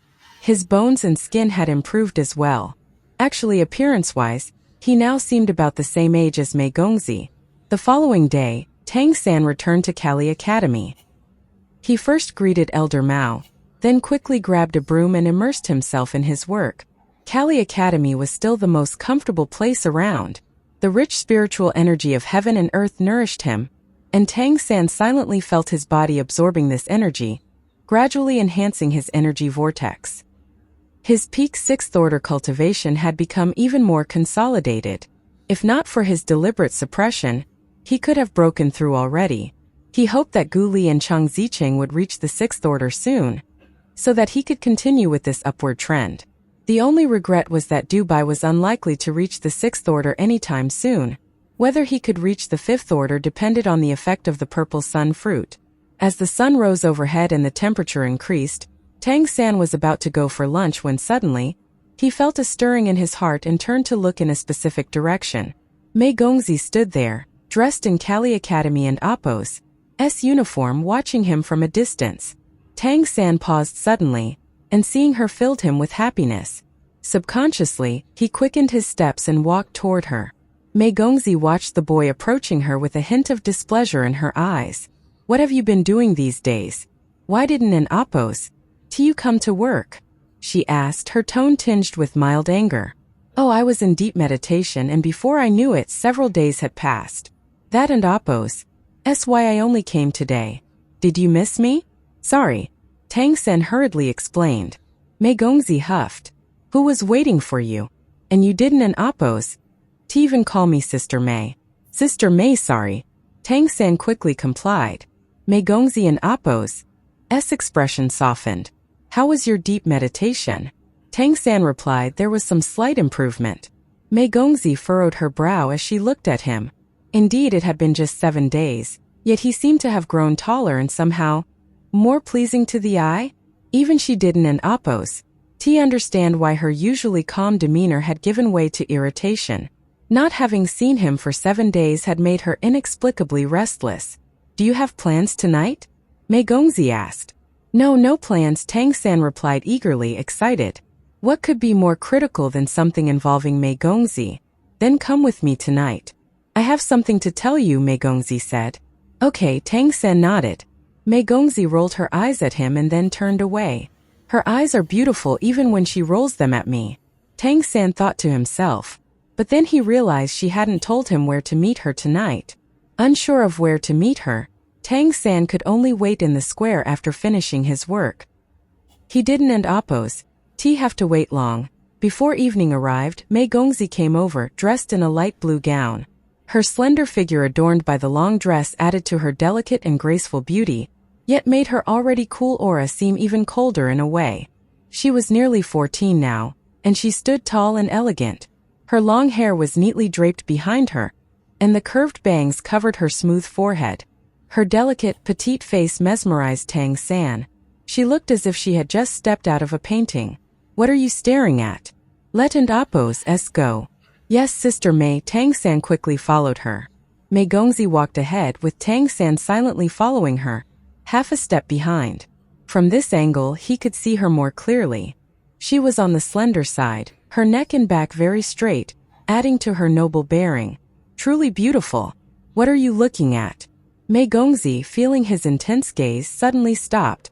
Tang San nearly bumped into her side, stopping just in time.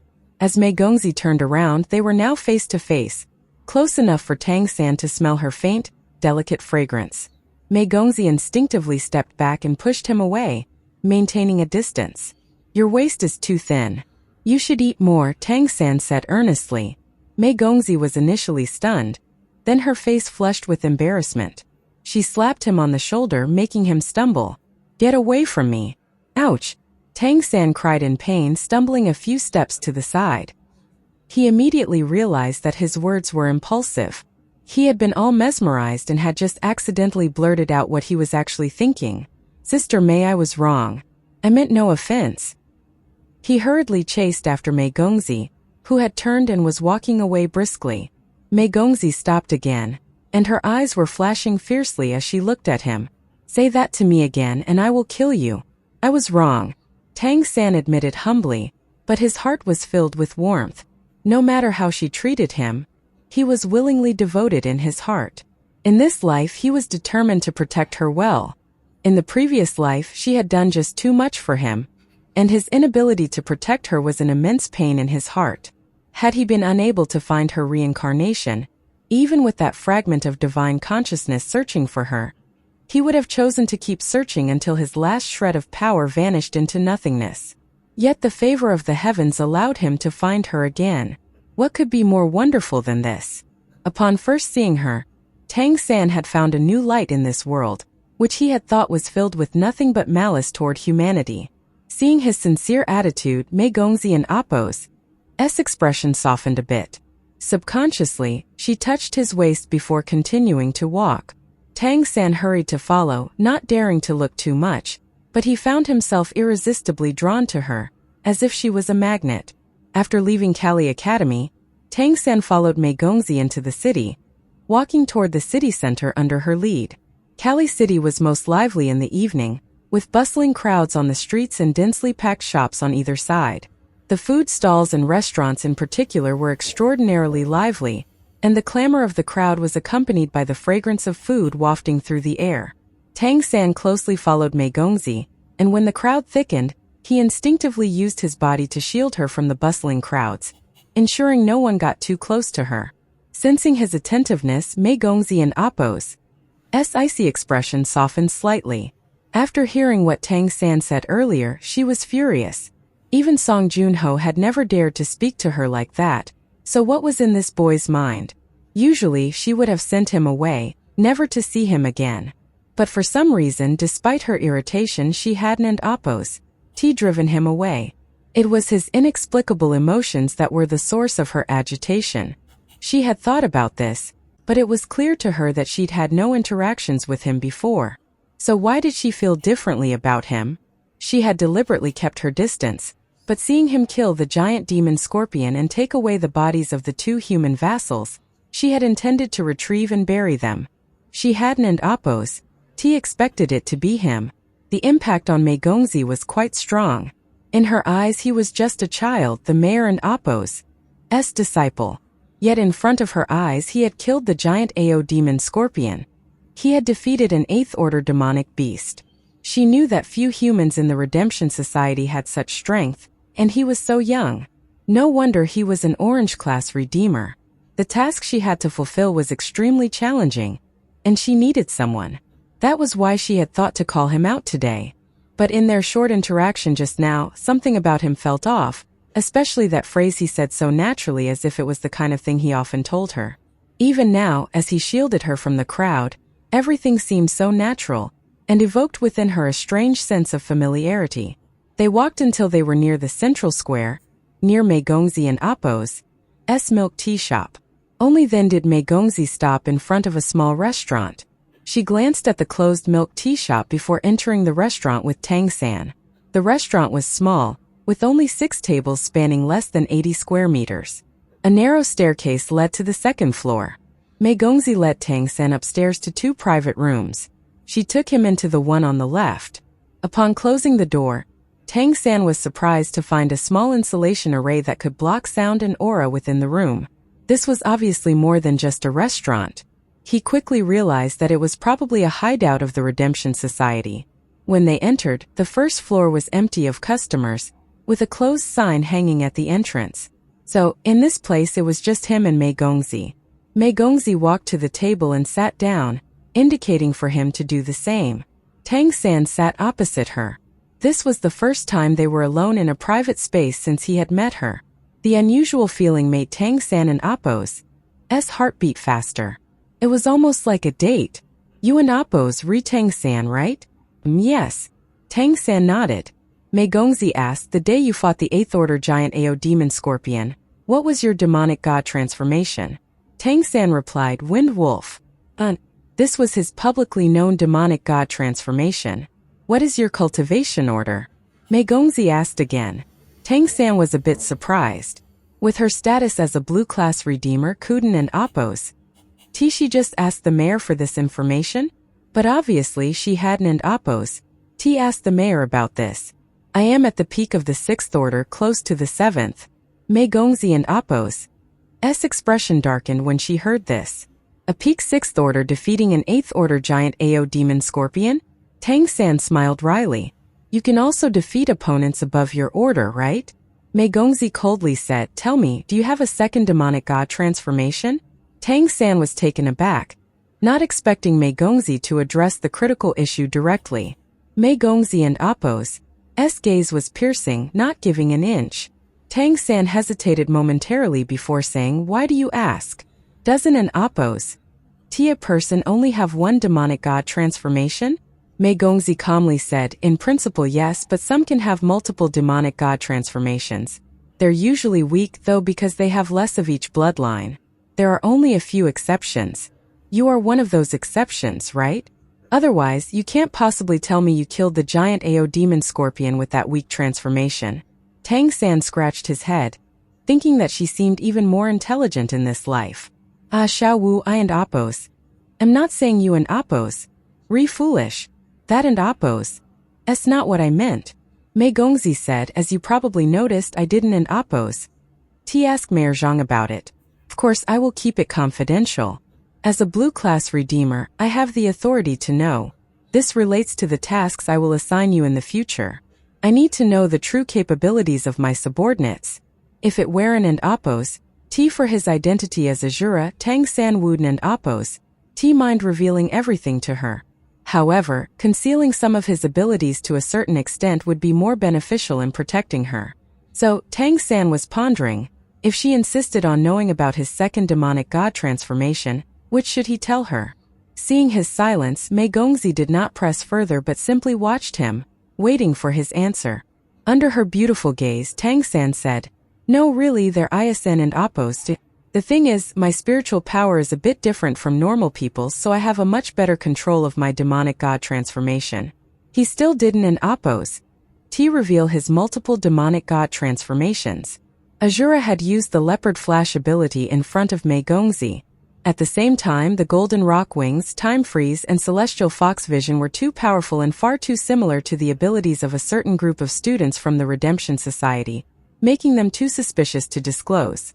As for the blue-silver emperor, that was his trump card, which Azura would use in the future, so it wasn't Apos T suitable to reveal. Therefore, he could only attribute his success to his spiritual power.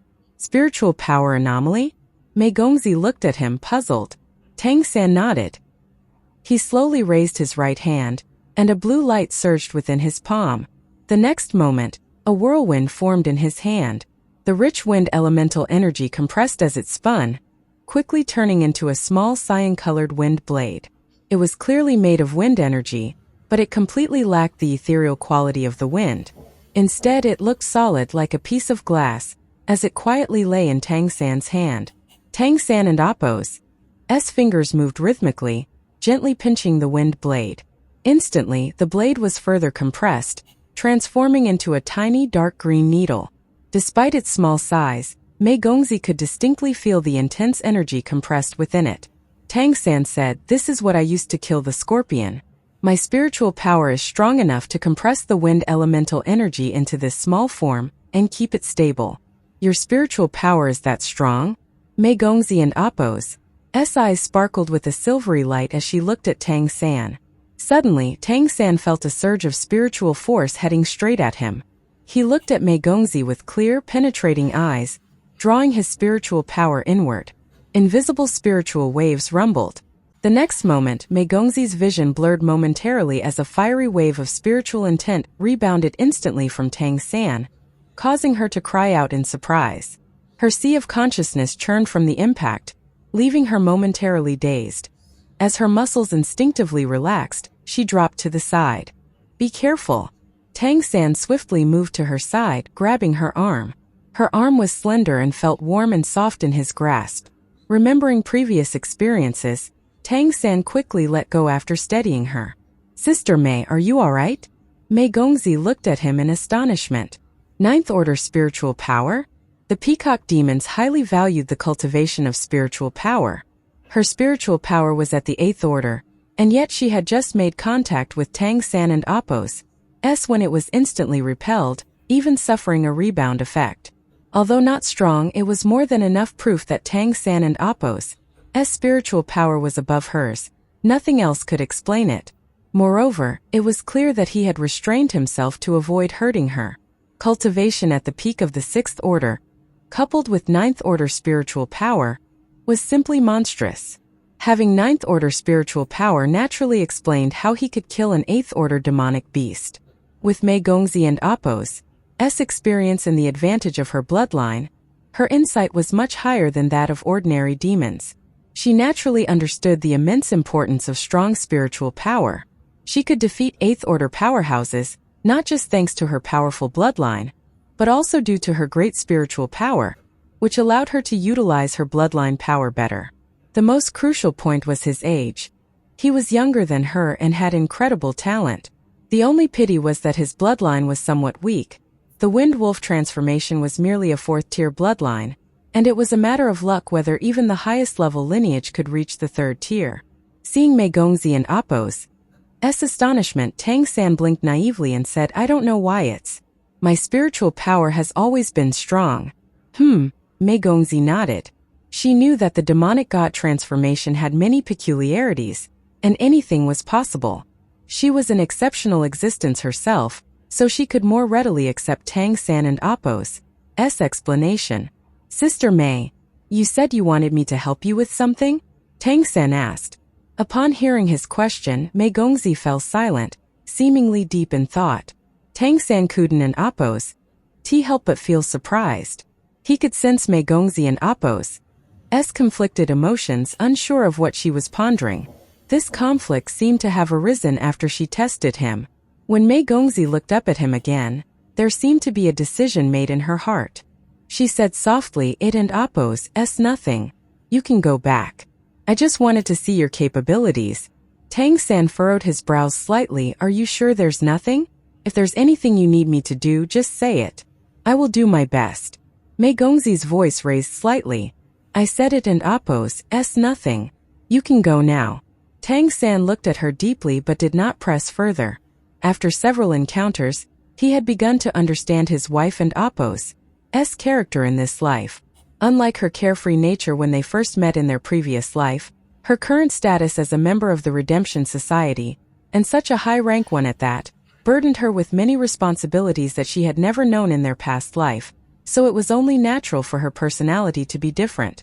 It seemed that once she made up her mind, it was hard to change. "Well, all right then." Tang San stood up but did not hurry to leave, noticing that Mei Gongzi seemed hesitant. Mei Gongzi looked up at him and said, "Although the Wind Wolf transformation is not a very powerful demonic god transformation, I have always believed that regardless of one and Apos' bloodline, there is a chance to become a true powerhouse. Bloodlines can evolve as long as you become strong enough. You have an extraordinary spiritual power talent, so you should focus on that in the future. Cultivate well and work hard. You are a member of the Redemption Society and our hope for the future. You will understand more once you break through to the god level." Thank you for the reminder, Sister Mei, Tang San nodded. In that instant, he suddenly had a realization. Despite Mei Gongzi and Apos' maturity far beyond her peers, she was still a 13-year-old girl. From her tone and her choice of words, Tang San could feel the reason for her change of mind. His talent. She didn't and Apos' want him to take risks. Seeing his extraordinary spiritual power talent, she decided it was better for him to cultivate rather than help her with any task. "But how silly of you.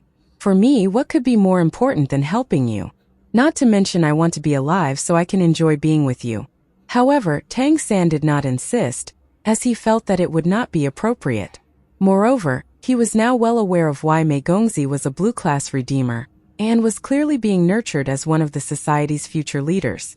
This had become clear to Tang San ever since he learned of Mei Gongzi and Apos' identity and saw Wang Yan trying to abduct her. It was simple. They wanted her status as the heir to the Peacock Demon clan. The fact that someone of mixed blood was able to become the rightful heir of a major demon clan was absolutely mind-blowing. Leaving aside Mei Gongzi's own incredible talent, this was a unique chance for the entire Redemption Society. The Peacock Demon clan controlled Kali City, one of the main cities of the demon race.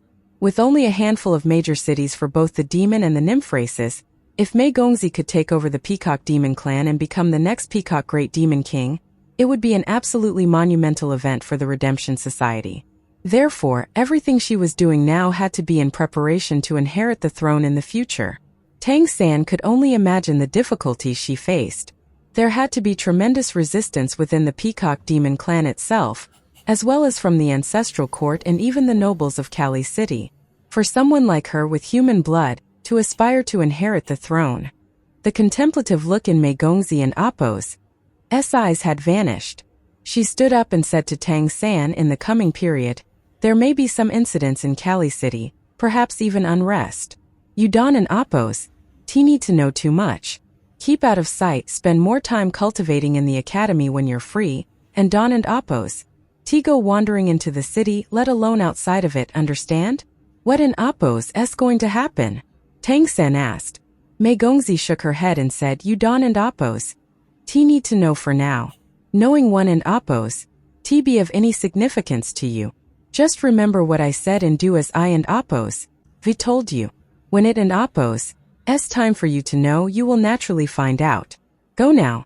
As she spoke, she waved her hand at him. Okay.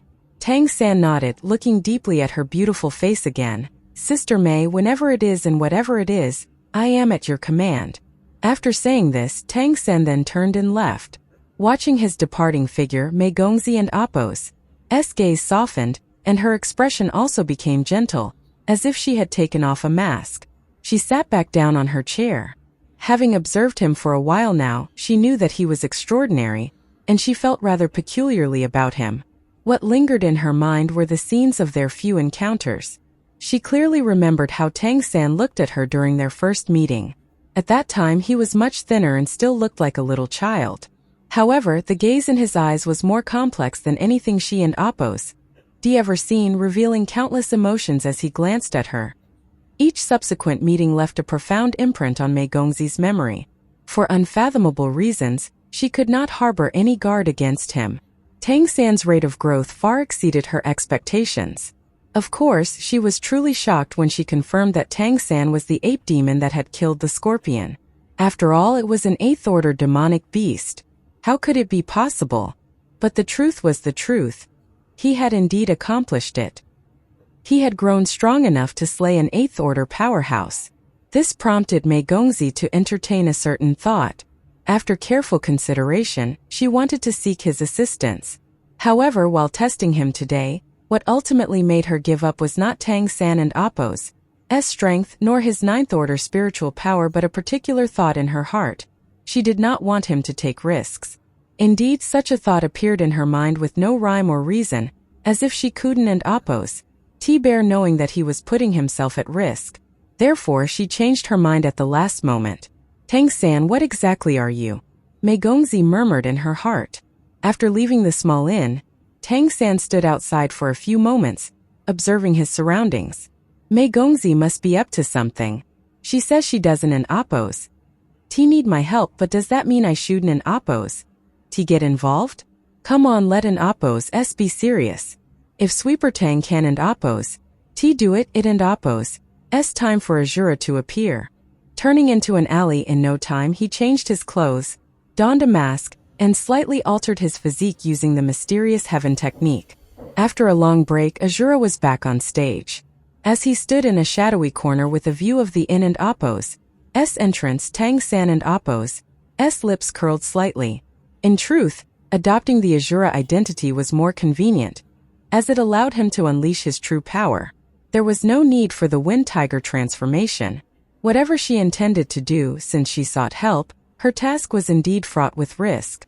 From today onwards, I will guard her as best as I can. Tang San and Appo's recent cultivation had already reached a bottleneck. To advance further, he needed to wait for his companions and Appo's progression. He was in no hurry. And to him, nothing was more important than making sure Mei Gongzi was safe. The wait wasn't Appo's long before Mei Gongzi exited the inn. She appeared normal with no noteworthy changes and proceeded along the street. Tang San followed her from a distance. Undoubtedly, Mei Gongzi was powerful, But in spiritual perception, Tang San was far stronger, so he wasn't oppose. Worried about being detected. The two proceeded, one following the other. About 15 minutes later, Mei Gongzi turned a corner, and to Tang San and Appo's surprise when he followed, she had vanished. It was like she had disappeared into thin air, leaving no trace. Tang San wasn't Appo's, worried. Mei Gongzi and Appo's peacock transformation granted her control over space, making short-distance spatial teleportation simple for her. Her disappearance signified that she was about to take action. Tang San concealed himself in the shadows, silently releasing his spiritual power and sensing the spatial fluctuations in the air. After several significant enhancements to his spiritual power and nurturing from his core divine consciousness, Tang San had partially regained some of his abilities related to spiritual perception. His spiritual power was still not at the god level, but the way he used it was worlds beyond the average ninth-order demon. Moreover, he could not be any more familiar with Mei Gongzi and Appo's aura. Quickly, he sensed a faint spatial fluctuation appearing in one direction and then, almost immediately, in another. Tang San immediately sprang into action, activating Leopard Flash. He followed silently and swiftly. By this time, the sky had completely darkened. Following the barely perceptible spatial fluctuations, he leaped and flickered across rooftops until the trace of spatial fluctuation disappeared into a large mansion. It was a vast estate occupying a large area. Inside the mansion, a strong aura of bloodline energy was faintly perceptible. Undoubtedly, it was a noble demon and Appo's residence, and judging by the size of the mansion, the owner and Appo's status was likely very high. Tang San carefully crawled onto a higher rooftop. He noted that the spatial fluctuation had also paused about 100 meters away. Crouching on the rooftop, he silently observed. Although it was night, the mansion was bustling with activity. It seemed the master was entertaining guests, as loud voices echoed from the main house. Most of the serving staff were human vassals, but Tang San quickly discovered who the mansion belonged to through his spiritual perception. The most prevalent race here was the Bear Clan, with members towering at over 4 meters tall, and they all seemed to belong to the same clan. The bear race had relatively few branches, and only 4 of them were considered truly powerful. One of these branches, the Titan Bear Clan, resided in Kali City, and was an established noble clan renowned for their robust physiques and formidable strength and defense. The Titan Bear lineage had a bloodline ability known as Titan Shield. In battle, they could stimulate their energy to form a shield covering their entire body, integrating offense and defense, and incredibly formidable. An adult Titan Bear was at the 7th order at the very least. Titan Bears were a sub-golden bloodline, meaning that there was a trace of gold in their blood, which was what granted them such formidable abilities. Overall, their bloodline was categorized as peak 3rd tier. What was Mei Gongzi doing here? Is she here to gather information? Or is she here for bear hunting?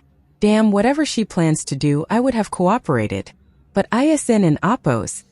Is she afraid of exposing her identity?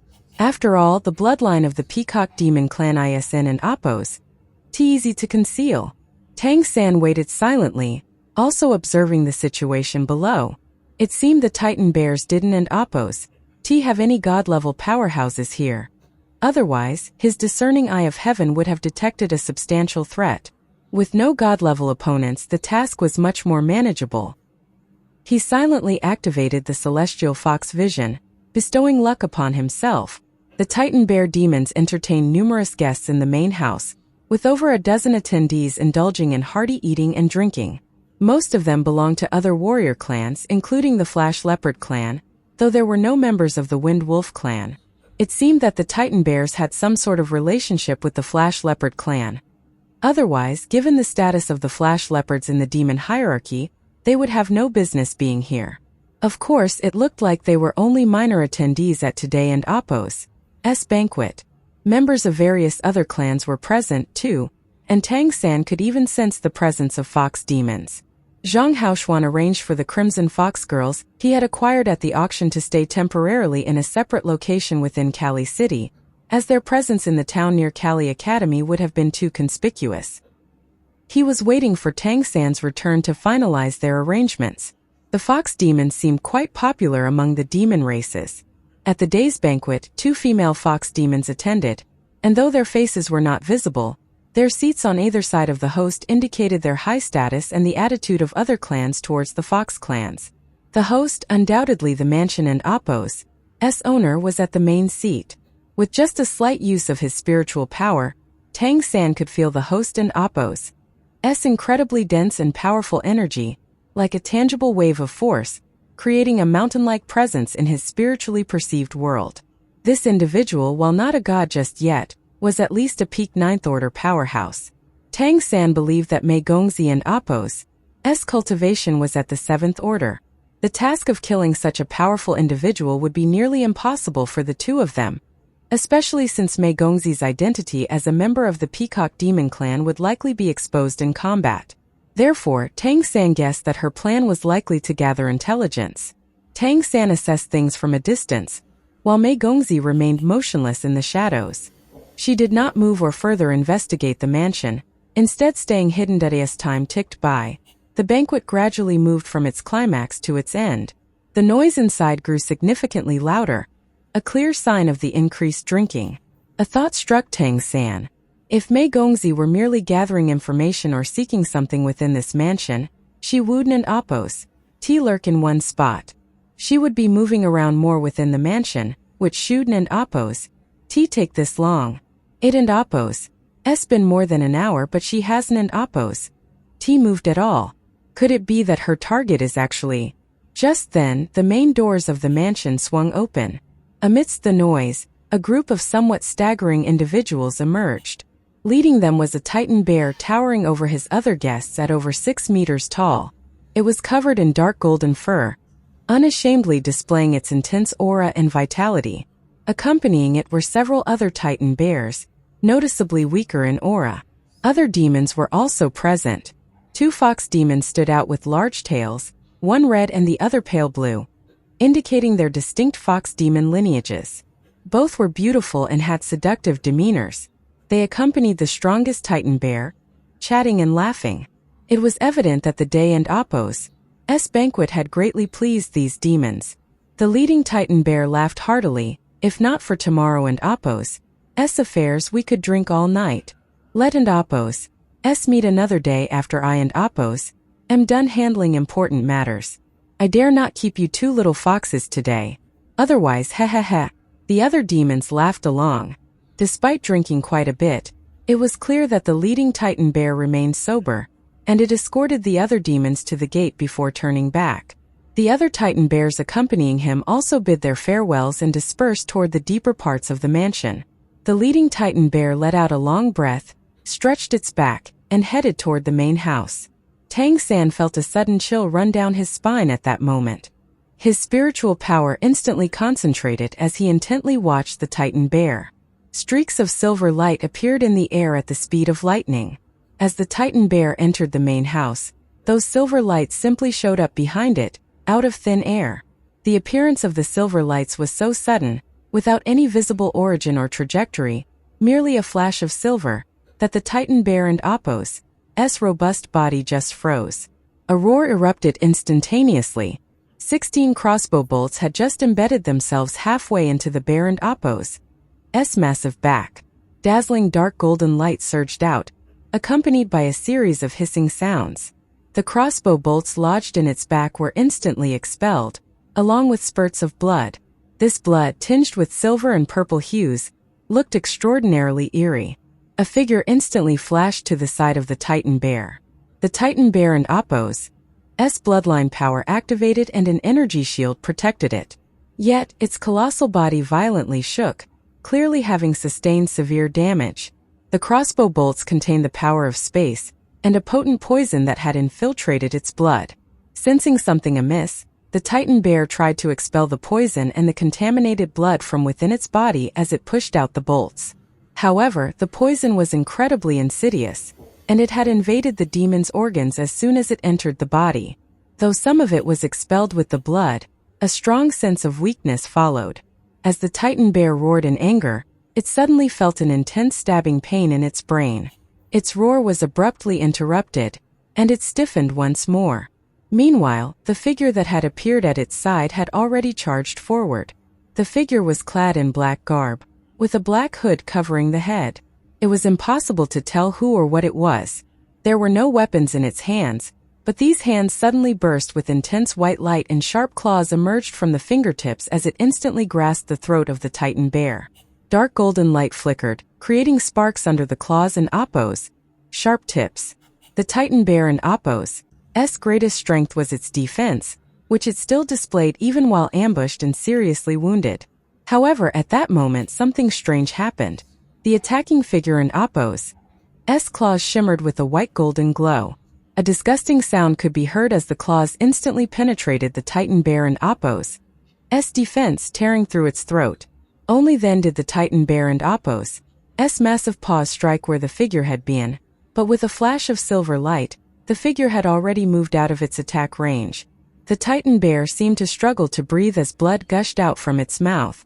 Its pupils were dilated in disbelief and it looked at the figure as if wanting to say something, but only air and blood escaped from its ruptured throat. The figure didn't and Appo's paws. With another flash of silver light, they cut in again, their claws reaching for the Titan bear once again. The life force of demons was powerful. Even with its throat torn, the Titan bear could still use its bloodline ability.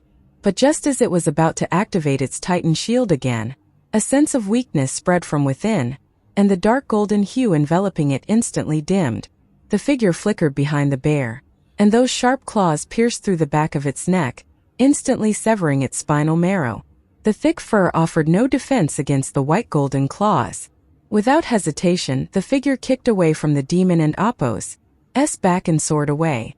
With its throat and spine severed, the Titan bear struggled no more, collapsing to the ground. The half-roar it had earlier managed to emit alerted the other Titan bears within the mansion. When the figure emerged from the main building, more than a dozen Titan bears, none weak in cultivation, rushed toward the attacker. All of them shimmered with a dark golden light as they activated their Titan shields and pounced at the attacker. The attacker did not seek battle but leaped up, heading straight to the rooftop of the main building. Instead of using the silver flashing ability again, it fled swiftly. A piercing roar resounded through the entire mansion the next moment. They had discovered that their leader was lying on the ground dead. However, Titan bears were not known for their speed. They couldn't and Appo's catch up with the fleeing figure, which maneuvered from rooftop to rooftop and quickly disappeared into the night. From the moment of attack to the end of the fight, it had only taken a couple of seconds. The entire process had been swift and smooth. On the outskirts of Cali City, the figure, shrouded in black, dove into a forest before stopping. Just as they were about to remove the hood covering their head, they suddenly seemed to sense something and turned around abruptly. Not far behind the attacker, another figure, also clad in black but with a mask on the face, stood there silently watching. You? The attacker's hand, which had been pulling at the hood, stiffened instantly, but the partially removed hood revealed strands of white hair. The next instant, the attacker sprang up and charged at the person who had suddenly appeared. Don't attack, listen to me. Obviously the masked figure was Tang San, or rather Azura. A quick leopard flash transported him 20 meters away, allowing him to evade the lunge. The attacker didn't and Appo's pursue but stared at him intensely, eyes not concealing the murderous intent within. You were reckless. Your plan was not meticulous enough. How could you leave crucial evidence in the hands of the enemy? Tang San said, opening his palms to reveal several black crossbow bolts. Seeing these crossbow bolts, Mei Gongzi and Appo's murderous aura finally began to subside a bit. Have you been following me? She narrowed her eyes, confident that her every action must have been observed. Tang San shook his head. Following you? It'd be more accurate to say I and Appo's been protecting you. Mei Gongzi and Appo's gaze hardened. Who are you exactly? Tang San smiled slightly, replying, who I am Iasen and Appo's important. What matters is that we share the same goal. I will help you and I bear no ill will. You can confirm this with Mayor Zhang. I and Appo's am not one of you, but I am a human like you, united in our common purpose. As he spoke, he slowly approached Mei Gongzi, extending the crossbow bolts to her. The recent assassination was undoubtedly a success. The bolts from the godly Zhuge crossbow enhanced with the spatial infusion array of the Peacock Demon clan, struck the target before it could even activate its innate defense. The bolts were laced with a potent poison. Once inside the body, it was instantly transmitted throughout, especially to the internal organs thanks to the spatial power, and it caused excruciating pain. This was key to the success of the assassination. Mei Gongzi and Appo's close-range attack prevented the target from purging the toxin, allowing her to seize the opportunity and deliver the fatal blow. Without a doubt, the godly Zhuge crossbow, enhanced with an array, was the most crucial element of the assassination. Even with her incredibly sharp claws, Mei Gongzi Wuden and Appo's have been able to kill a ninth-order expert skilled in defense. Combining a surprise attack and a deadly weapon was crucial for success. And this godly Zhuge crossbow had been provided by the man before her. Mei Gongzi and Appo's gaze softened slightly. What do you know? Tang San shook his head. I don't and Appo's know much, but I can make some guesses. Moreover, your actions were risky. You could have easily exposed yourself. Attacking someone that strong without a perfect plan in place can lead to all sorts of problems, especially others finding out your real identity. Even though you have a second demonic god transformation to conceal it, once you face a crisis that requires the use of spatial power, you Wuden and Appo's have a choice but to use it, and then you will be completely exposed. The murderous intent that had just dissipated surged back instantly, and Mei Gongzi and Appo's eyes shone sharply. Ignoring the crossbow bolts Tang San offered, she swiftly lunged at him, her claws going straight for his throat. Tang San and Appo's figure flickered as he activated Leopard Flash. Simultaneously, vines began to snake out from the ground around them, growing wildly and forming layers of barriers in the air that blocked her advance. Silver light sparkled, and the space around them suddenly folded in layers. A blinding silver light erupted, and on Mei Gongzi and Appo's forehead the peacock crown emerged. Having a second bloodline was her greatest secret, and now someone had found out just like that. His words gave her a strong sense of crisis, as if all her secrets were already known to him. Don and Appo's worry. Look, I also have more than one demonic god transformation. Don and Appo's As he spoke, Tang San didn't and Appo's activate Leopard Flash again because his Leopard Flash was useless in the face of the block space. The vines were also being rapidly shredded by the layered spatial rifts. But then a strange scene unfolded. No matter how formidable the spatial rifts were, they continuously grazed past Tang San but never managed to hit him. It was as if he had become an untargetable entity. Under his mask, Tang San and Appo's eyes were emitting a dense white light. The layered spatial rifts suddenly became stagnant and halted. Once these unpredictable spatial fluctuations paused, they became chaotic and could no longer be controlled. Mei Gongzi was taken aback. Her peacock plume was already in hand, and she pointed it at Tang San, yet she didn't and Appo's move. Tang San slowly walked toward her, and the spatial fissures before him vanished and disappeared. Mei Gongzi hadn't and Appo's used her full strength yet, but the abilities displayed by the man before her made her uncertain whether to attack. 3 kinds? Or 4? How is it possible? How can he possess so many types of demonic god transformation? In the demon clans it wasn't an Appo's unheard of for someone to possess multiple demonic god transformations, but the more types one had, the more significant the bloodline conflict. Generally, having more than 3 types would deem one utterly useless and incapable of accomplishing anything. Such beings were considered and Appo's, mixed blood and Appo's, among the demon clans. They held a status even lower than human vassals with one demonic bloodline, and they were abandoned by any clan they appeared in. Yet, the man before her had just displayed 3 or 4 types of bloodline powers. Moreover, what was that ability that countered her spatial fluctuations and made him immune to the spatial rifts? It was clear that this bloodline's tier was extremely high. Tang San slowly approached her again and handed her the crossbow bolts. We are not enemies. I am here to help you. Mei Gongzi and Appo's breathing accelerated. An uncontrollable situation was the last thing she wanted. She was well aware of her significant responsibilities within the organization, and even within the Redemption Society, few truly knew her situation. Yet this familiar stranger before her knew far too much. I know your secrets and I have also shown you mine.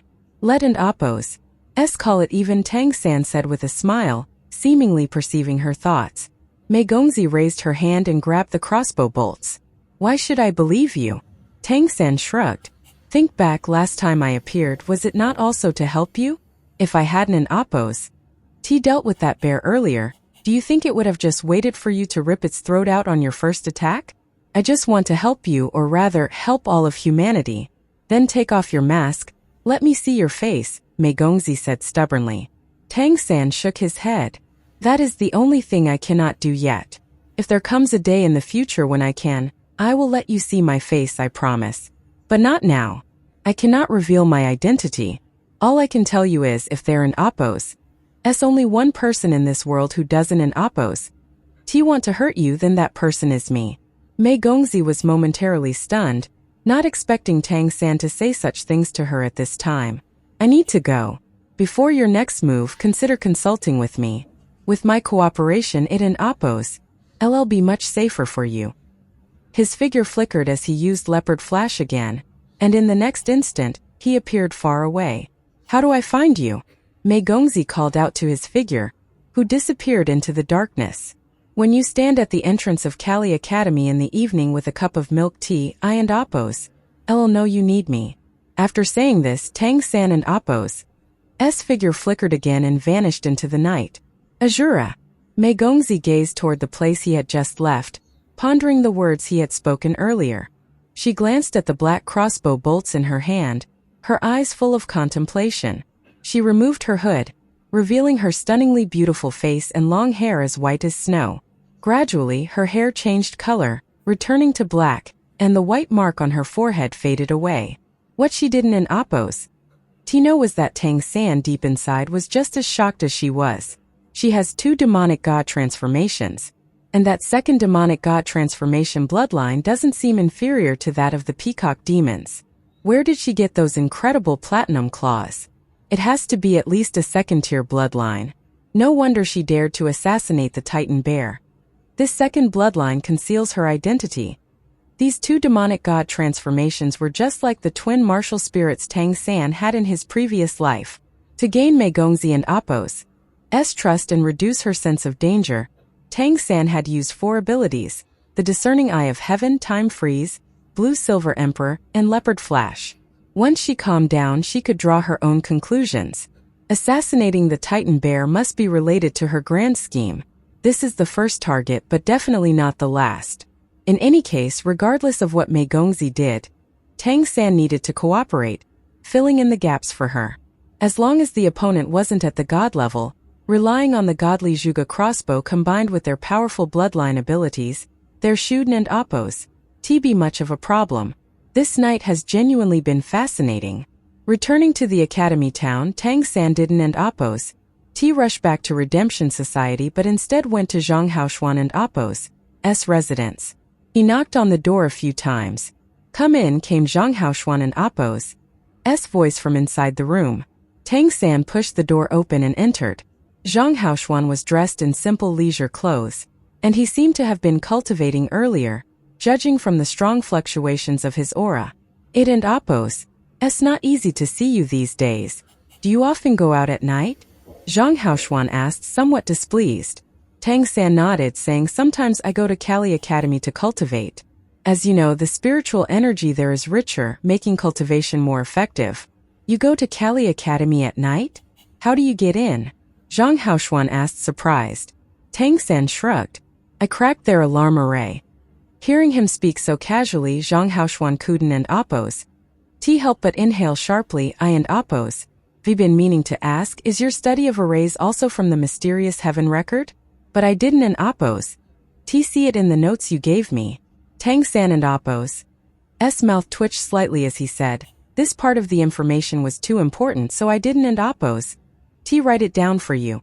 It is indeed recorded in the mysterious heaven record. He could only explain it this way. Zhang Haoshuan looked at him intently, not speaking for a long time. Tang San said helplessly, Master, why are you looking at me like that? Zhang Haoshuan exhaled deeply. Now I don and oppose know if I am your master or you are mine. It seems as if there's nothing you can't do. You effortlessly killed the demon scorpion. And the things you bid on, apart from the purple sun fruit, I haven't figured out the purpose of the others.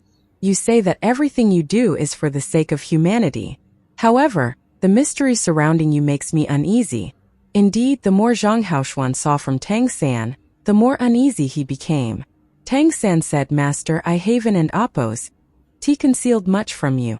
Indeed, many of the abilities I have shown are inexplicable to you, but please believe me, everything I do is for humanity. I do believe you. Otherwise, do you think I would indulge you this much? Zhang Haoshuan said, somewhat gruffly. Tang San smiled. Since you trust me, there and Oppose. No need for further questions. Have you tried to break through using the purple sun fruit? Zhang Haoshuan shook his head, saying, I and Oppose am not confident enough yet. Moreover, breaking through to the 10th tier is a big deal and it can and Oppose be done here or I will be discovered. I and Oppose, wait until I and Oppose accumulated more cultivation. Now tell me what brings you here. Tang San said, we need to make arrangements for those 18 girls from the Crimson Fox clan. Zhang Haoshuan looked at him and asked, how do you plan to arrange their stay? They are human slaves, not demons. Their bloodline power is very weak and we can't enhance it the normal way. I want to see if I can stimulate their bloodline and help them increase their power. They could be great helpers in the future. Stimulate their bloodline? Zhang Haoshuan shivered at the thought. He naturally knew how important this was. The demon clan and Oppose's bloodline powers were not fixed. Through specific opportunities and cultivation, they could keep enhancing and strengthening their bloodlines, which could be seen as a process of bloodline evolution. Tang San saying that he could stimulate bloodlines was an extraordinary promise. But how could this be achieved? The biggest source of trouble for human-demon hybrids in their cultivation process was the issue of bloodline strength. The strength of the bloodline was the hard ceiling of their power. If it wasn't strong enough, they simply could not advance to higher levels. Tang San explained, the strength of a bloodline is not only related to its density, but also to some other factors. For example, Dubai and Oppose's celestial fox vision is closely linked to spiritual power. His breakthrough from 3rd to 4th order wasn't and Oppose because his bloodline strength increased but because his spiritual power did. It stimulated his bloodline which led to the breakthrough. For most demonic god transformations, it seems that life force is the thing that can drive bloodline power higher. So if we provide substantial life force to these girls, their bloodline power might be stimulated, which would allow it to awaken and evolve. Alright, but how do we give them life energy? And would that life energy also be useful to us? Zhang Haoshuan asked. Tang San replied, I am fairly confident it will be useful for those below the god level. For those in the levels above, I'm not sure. How can you do that? Zhang Haoshuan asked incredulously. Knowing that enhancing the life force of someone was an extraordinary feat, Tang San smiled. You just said you're not sure what I'm planning to do with some of the things I got at the auction. Well, that's where the golden wood comes in. Zhang Haoshuan was startled. Master, I and Oppose will need to trouble you. Find a safe place in the Kali Mountains, somewhere with a rich life force, and arrange a place for those girls to stay. Let's keep it between the two of us for now. It must be a place that demons or demonic beasts Don and Oppose usually pass through. The more hidden, the better. Then just wait and see. Zhang Haoshuan said, that one and Oppose be difficult. The Kali Mountains are vast, and there are many secluded places. Do you plan to settle them there? Tang San nodded. It will also serve as a safe house for our redemption society. Alright, that and Oppose good. Is there anything else you need? Zhang Haoshuan asked. Tang San shook his head. Nothing else. Once you find a suitable place and settle them down, just let me know. Master, you should rest early. I and Oppose head back now, Tang San said with a smile. Zhang Haoshuan said, Don and Oppose rush off. I was actually thinking of looking for you anyway. If I get you the materials, can you make more of those godly Zhuge crossbows you made last time? Tang San nodded. I can make them, but if they are exposed, it's going to be really troublesome. Zhang Haoshuan said solemnly, but they're really powerful. I and Oppose tried them. The stronger the demonic god transformation used to operate them, the better the effect. I am pretty sure they only work on enemies below the god level. Those above can handle the attack, Tang San emphasized. Today, Mei Gongzi and Oppose stealth attack on the Titan Bear Demon had already proved the power of the godly Zhuge crossbow. If not for the crossbow and Appo's formation integrating the spatial power of the Peacock Demon clan, how could it have broken through the Titan Bear and Appo's defense so easily? The bolts were basically teleporting, making them unavoidable. Zhang Haoshuan, being in the ninth order, definitely produced astonishing power when infusing his fire attribute into the crossbow bolts. However, Dark Gold feared fire, so if Zhang Haoshuan used it, the probability of damaging the crossbow would significantly increase. Zhang Haoshuan said, "I want you to make some, not necessarily for immediate use. We can keep them for now just in case. If the academy faces a crisis in the future, we can use them then." "All right." Tang San agreed without hesitation. "I will prepare the materials for you," Zhang Haoshuan said. "Then please prepare as much as you can." "I and Appo's, I'll write you a list later," Tang San replied. He needed rare metals.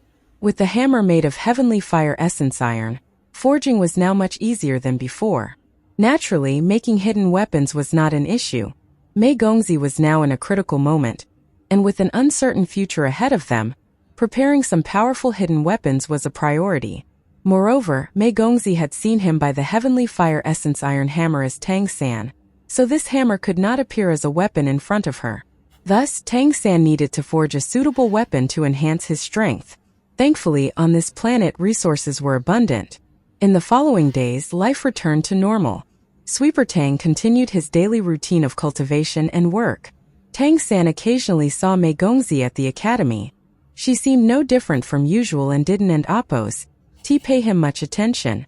It appeared that she was also lying low after the Titan Bear incident. At Kali Academy, there were no reports of any movements from the Titan Bears after the death of their leader. About a week later, Zhang Haoshuan approached Tang San upon his return to the Redemption Academy, informing him that the hideout in the Kale Mountains was ready. The next day was Tang San and Appo's day off, so he didn't Appo's have to work at Kali Academy.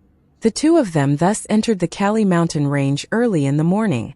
The master and disciple duo delved deep into the mountain range, under the umbrella-like tree canopy, and continued northward, crossing several peaks until finally they reached a valley.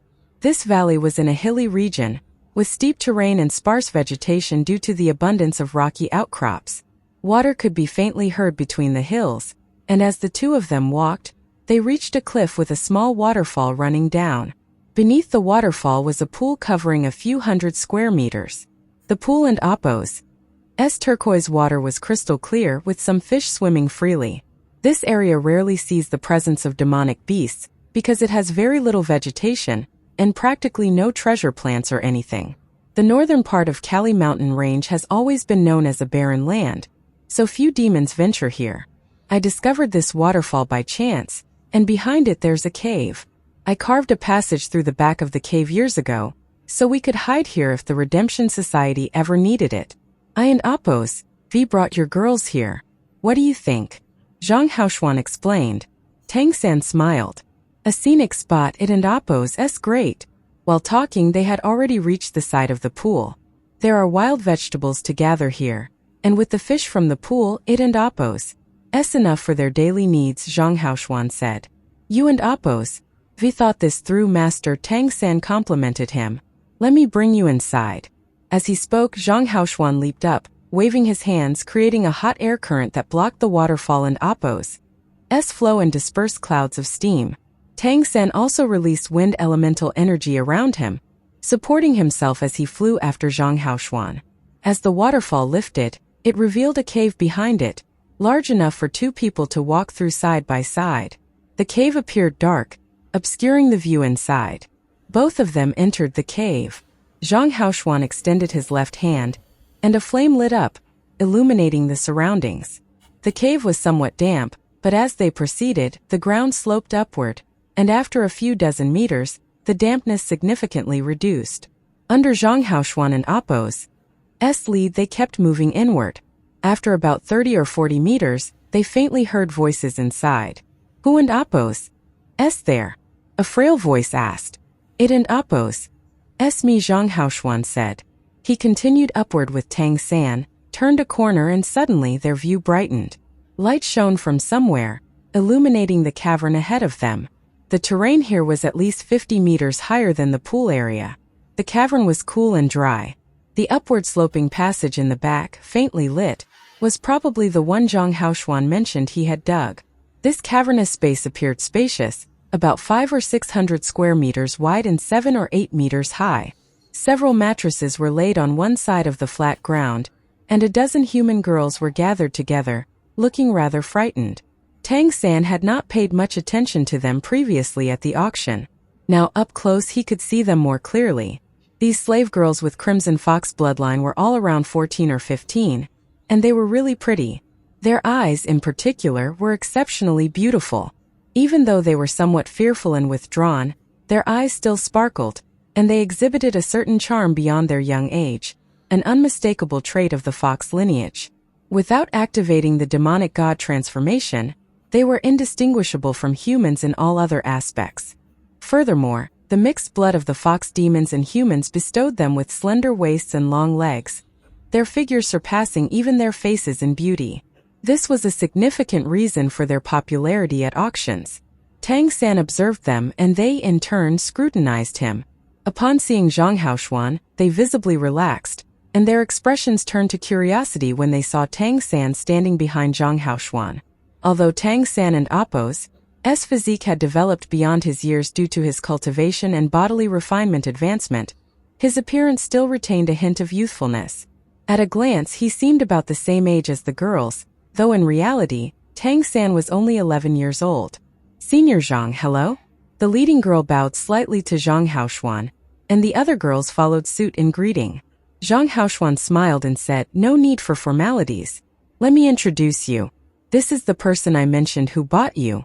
He and Appo's your master." While speaking, he pulled Tang San to stand in front of him.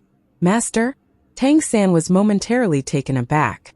The girls were also startled, but almost immediately, they were led to greet Tang San with soft voices, "Master." Although Tang San had lived 3 lifetimes, he was always faithful in love. Even though many women had shown interest in him in his previous life, his heart was solely devoted to his wife. Now, faced with 18 human girls from the Crimson Fox clan calling him master, he couldn't oppose. Help feeling awkward. Zhang Haoshuan gave him a knowing look and transmitted a message, "Since you need to ensure their loyalty, and they will inevitably learn some of your secrets, it and Appo's essential to establish firm rules. This status is also the easiest for them to accept given their mindset right now. What happens in the future can be decided later. For now, this is the best way to go about your plans." Hearing this, Tang San's thoughts raced. Indeed, these girls, raised as slaves from the Crimson Fox clan, Kuden and Appo's changed their mindset overnight. They needed education and a stable life to build confidence and establish new perspectives on life. It wasn't Appo's something to rush. "No need for formalities. What are your names?" Tang San asked. After that brief moment of discomfort, he had regained his composure. The leading girl said, "My name is Red 1 and they are Red 2, Red 3, all the way to Red 18. Tang San and Appo's lips twitched. Nodding, he told the 18 girls, "From today on, you will follow my commands. I will show you the way to a better life, and we will ensure that you live with dignity.